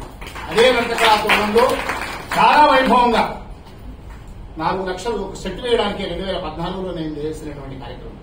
అలా భారతీ స్వామి వారికి వెనువెంటనే 60 ఏళ్ల పాటు తుర్యాశ్రమ స్వీకారం తర్వాత 60 ఏళ్ల పాటు సన్యాసిగా ఈ భారతదేశం అంతా కూడా సనాతన ధర్మం కోసం పరితపించినటువంటి నడయాడే దైవం పరమాచార్య చంద్రశేఖరేంద్ర సరస్వతి స్వామి వారి యొక్క కనకమల సంజాతులు జయేంద్ర సరస్వతి స్వామి వారికి కూడా అదే వేదిక మీద చేసిన అటు తర్వాత సద్గురు శివానందమూర్తి గారు, వారు కాషాయంబరం లేని వారు కూడా కర్మయోగి. ఈ భారతదేశంలో ప్రధానంగా తెలుగు నాట లక్షలాది మందిని ప్రభావితం చేసినటువంటి మహనీయ ఆధ్యాత్మిక దిగ్గజాల్లో సద్గురు శివానందమూర్తి గారు ఒకరు. ఆ మహానుభావుడు శైవపీఠాధీశులుగా ఉన్నారు వారికి. అలా పరంపరగా అనేక మంది ధర్మాచార్యులకు గురువందనం అనేటువంటి కార్యక్రమం చేస్తూ అది యతీశ్వరులు, పరమహంస పరివ్రాజకులు మహని గృహస్థాశ్రమంలో ఉంటూ కూడా జీవితాలను త్యాగం చేస్తున్నటువంటి ఇలాంటి మహానుభావులకు గురు సత్కారం చేయాలి. ఎలా చేయాలి? వేదిక మీదకి వచ్చి ఓ 1000 రూపాయలు మెమంటో ఇచ్చి, ఒక 3000 రూపాయల శాలువా ఇచ్చి 4 మంచి మాటలు వారికి చెప్పి అది సత్కారం నా దృష్టిలో కాదు. ఎలా చేయాలి? వారిని పల్లకిలో ఊరేగించాలి. పల్లకిలో శిష్యులందరూ వారిని ఒక పల్లకిలో సాక్షాత్తు సరస్వతి అమ్మవారిని కూర్చుండబెట్టాం. గోయిలమైన మనమంతరం కూడా వారి అమ్మవారిని మనం చూస్తున్నాము అనే విధంగా వారిని పల్లకి సేవ చేయాలి. చేసిన తర్వాత వారికి పాద పూజ చేయాలి. సభక్తికంగా వేదిక మీద అందరి సమక్షంలో వారి పాదాలను కడిగి ఆ పాదాల నీటితో మనం సంరక్షణ చేసుకోవాలి. తర్వాత యథావైనటువంటి ఒక బంగారు కడియాన్ని కొనవాలి. బంగారు కొడియం వాళ్ళకు లెక్క కాదు, వేరుంటాయి తుచ్చ. ఇలాంటి వారి బంగారు అమ్మవారికే 1 కిలో బంగారం చేశారు. కానీ మన గౌరవం చే విధానం బంగారు ఇవ్వాలి. సగౌరవంగా వారిని పుష్పాభిషేకం చేయాలి, జీవన సాఫల్య సత్కారం చేయాలి, పట్టు వస్త్రాలతో చేయాలి అని సంకల్పించి మీకు చెప్పాను కదా, చాగంటి గారిని, సామవేదం గారిని, అంతకుముందు పాలకుర్తి సింహరామ సిద్ధాంతి గారిని, వేద విద్వాన్, వేద విద్యానిధి, ఆ జ్యోతి రక్తోర్యామయాజిగా ప్రసిద్ధిగాంచినటువంటి వాడుల మాణిక్య సోమయాజులు గారు, తర్వాత బ్రహ్మానంద తీర్థులుగా ఉదయం తుర్యాశ్రమ స్వీకారం, సాయంత్రం పరమపదం పొందిన మహానుభావుడు. వారి పేరు మీద కాశీలో బ్రహ్మసభవనం అని ట్రస్ట్ పెట్టారు. మేము గురువు గారు ప్రవచనం చెప్పడానికి వాళ్ళే అంగీకరించారు ఆ భవనంలో. తర్వాత గత సంవత్సరం గరికపాటి గారు. ఇవన్నీ కూడా కేవలం గురు సత్కారం కార్యక్రమాలే, అవి గురువందనం కార్యక్రమాలే. కానీ 2023, 2024 నా అదృష్టం ఏమంటే ఇద్దరిని ఎంచుకున్నా. ఒకరినేమో ఎంచుకున్నాను, ఒకరేమో అనుగ్రహించారు.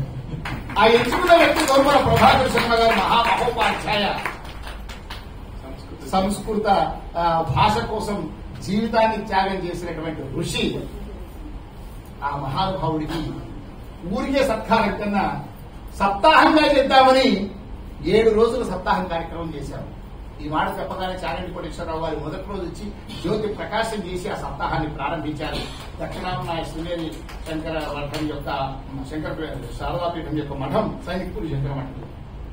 తర్వాత ముగింపు కార్యక్రమానికి గురువు గారిని పిలవాలనుకున్నా. ఆ రోజుకు నాకు శతావధానం అనుకోకుండా అదే రోజులు దుబాయ్లో వారి యొక్క శతావధానం ఉండడం వల్ల అక్కడికి వారు అంగీకరించారు.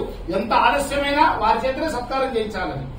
కానీ వారు కొంచెం ఆరోగ్యం సాధించకపోవడం, విమానం రాత్రి అవ్వడం, వారు రావడే 11 గంటలకు వచ్చారు. మన కార్యక్రమం 10 గంటలకి.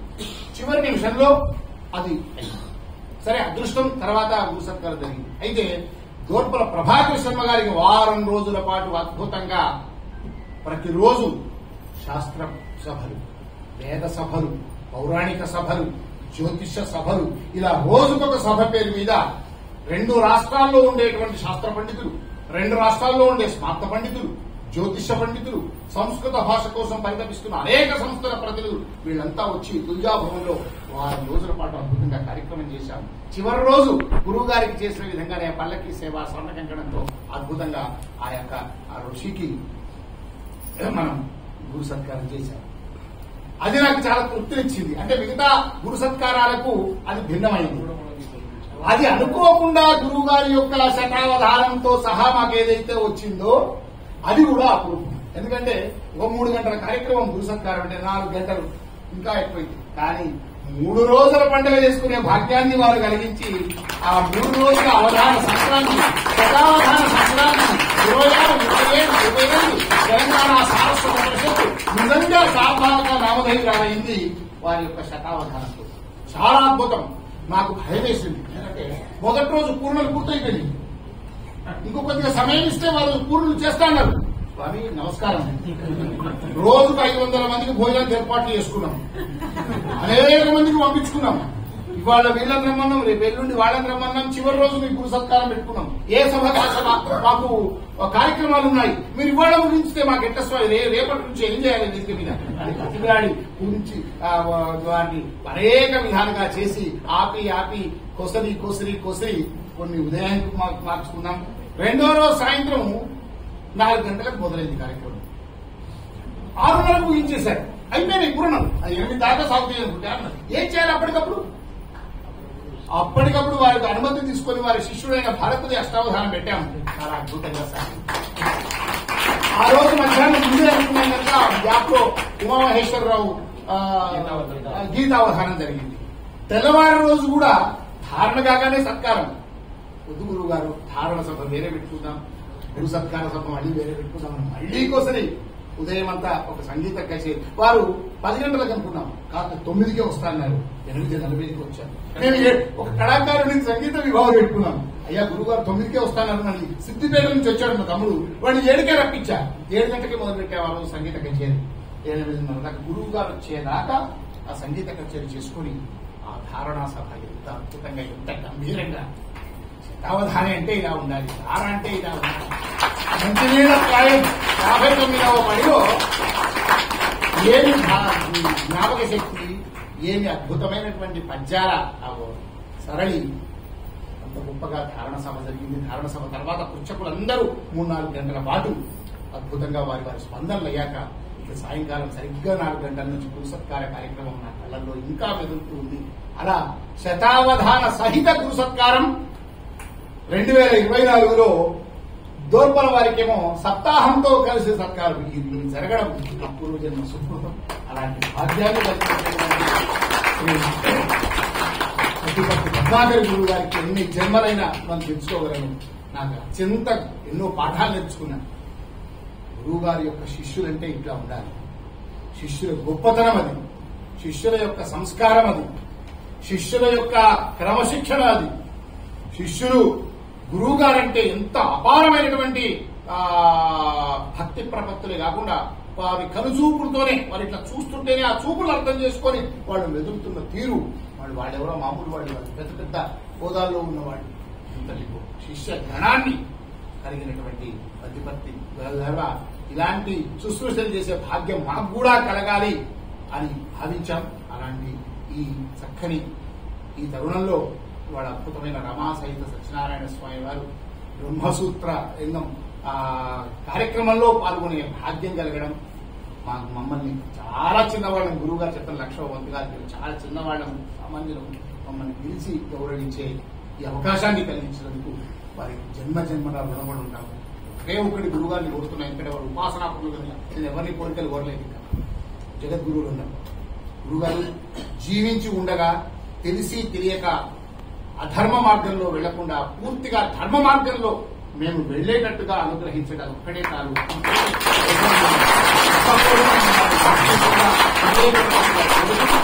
మీ యొక్క చల్లని చూపు